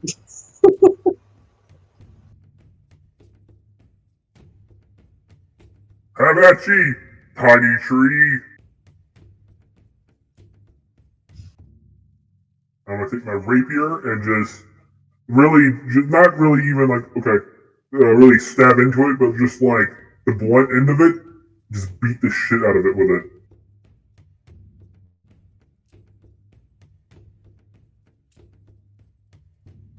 Yeah, you got him.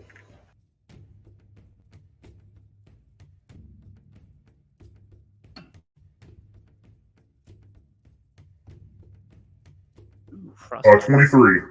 Literally, it's exact to the health.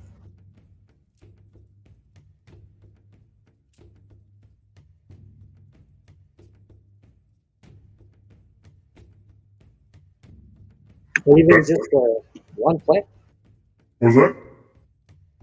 Leaving just the one guy. I mean, you hit exactly its number of hit points. You just thrust up into it, and as your Pulverized. gauntlet connects with kind of like a twist into a punch, the vines shatter up against the wall and just rest there as spiny vines. That is my turn. Vitani. Yeah, I'm just gonna move here. Is this flanking or what's up with Primus? So I'm on the ceiling. he's on the ceiling, and then the creature's like kind of beneath him, and then there's you. So it's not a straight line, so it wouldn't be flanking. Okay.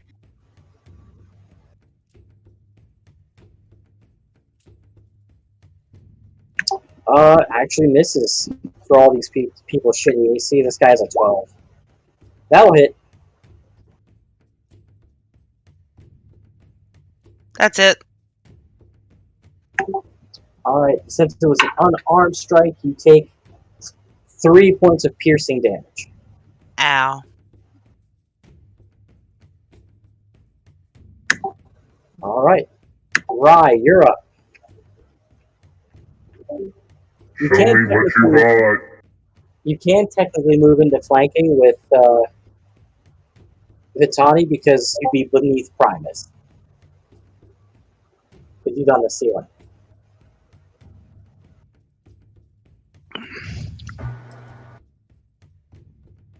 Okay, so in that case, I will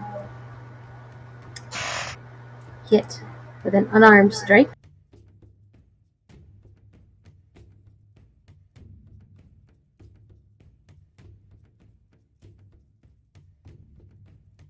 Yep. And with a bonus action, I will do another unarmed strike.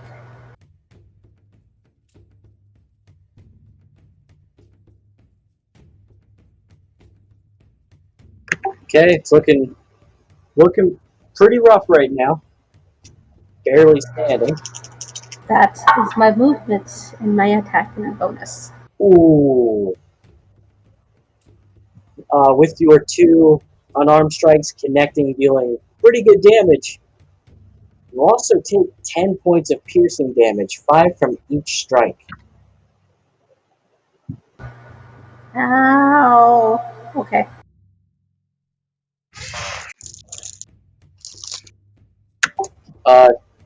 Keza, it's your turn.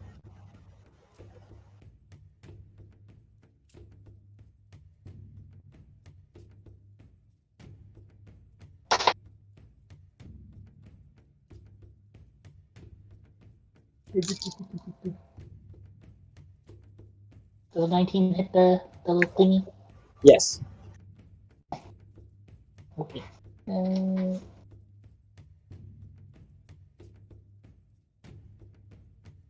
Friends are in range, so you do get to sneak. 16. Oh, yeah. Okay. No, wait. 20. Because of the plus modifier.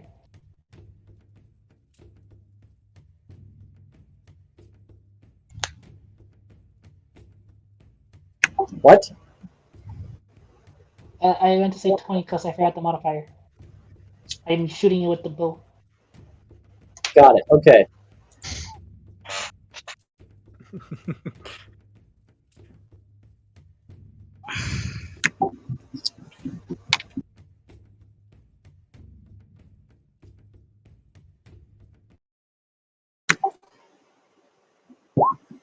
Take down the last of these plant forms. The yellow bulbs on this big creature that fell first match quite well with the yellow plants that were all over the zombies up top. You see on the skeletons littered about the room, there are vines trying to take hold of the zombies, and there are these little yellow bulbs on it. With this thing no longer living, you see them immediately begin to wilt. Just the bulbs on the skeletons. The bulbs that came from the plant specifically are still relatively intact. I'm gonna just try to cast Sacred Flame on it and see if it does anything. Sacred Flame cast on it will kind of burst it. One of the bulbs that you target, it kind of gets hit by this radiant energy, and it has this almost singe to it, like it got hit with a sudden burst of fire from a torch. Wait, we must collect some of these. We only have purple, not yellow. I was just thinking if they could have been destroyed. I have another glass bottle. These bulbs are much larger. You could probably put maybe 3 in a glass bottle. We filled 2 glass bottles. Okay, so you have 6 yellow bulbs. Gex reverts back to his normal size. I got some flasks. You need some there too, right?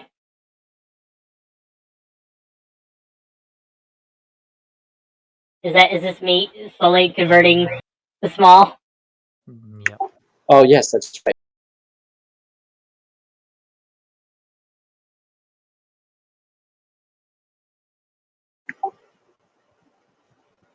Roughly.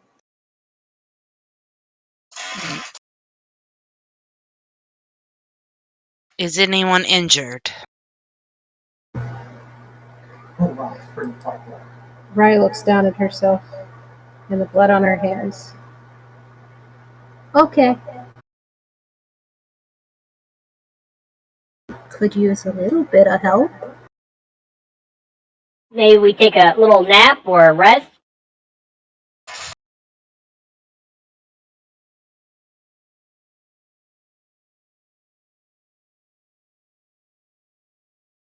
To Rye.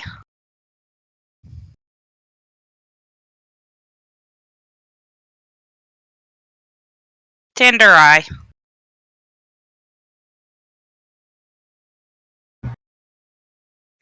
Thank 10 you. HP. Healing. We could help as well, if you A wish. simple short rest would be nice to recuperate.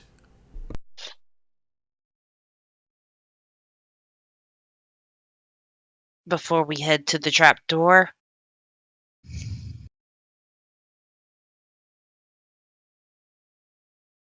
We can rest for a moment while we wait. We could use a rest as well. I open the door. Okay. So you guys are getting ready to set up for a long rest down here. It does seem like a short rest. Short rest down here, and it does seem like a fairly secure location. There's only one way in.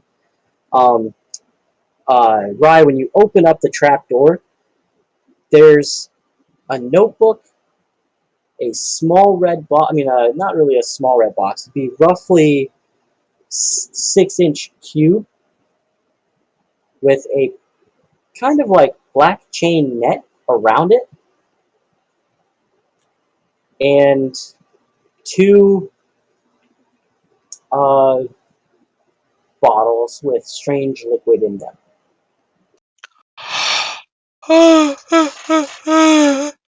And I do think, with that long yawn, this would be a good place to say, call game. Sorry. Mama got to go bed, guys. How dare you? Hey, I gotta be up in 6 hours. Yeah, 6. That sounds like a you problem. But No. I hope you get enough sleep for your job. Yeah. So, did we take a short rest? Yeah, you guys will successfully short rest. Okay. I have both my Awesome. spell I will slots back. I I get will all my recover. abilities back. I will recover my non-missing Good thing I'm HP. not a druid, otherwise I would not have my spells back. Alright, I will talk to you lovelies tomorrow. I'm going to bed. Alright, you have a good night. Yeah, I also feel like shit. I'll talk to you guys later. It was a good game. Oh yeah. Thank you, By the way, what do you want the session to be called?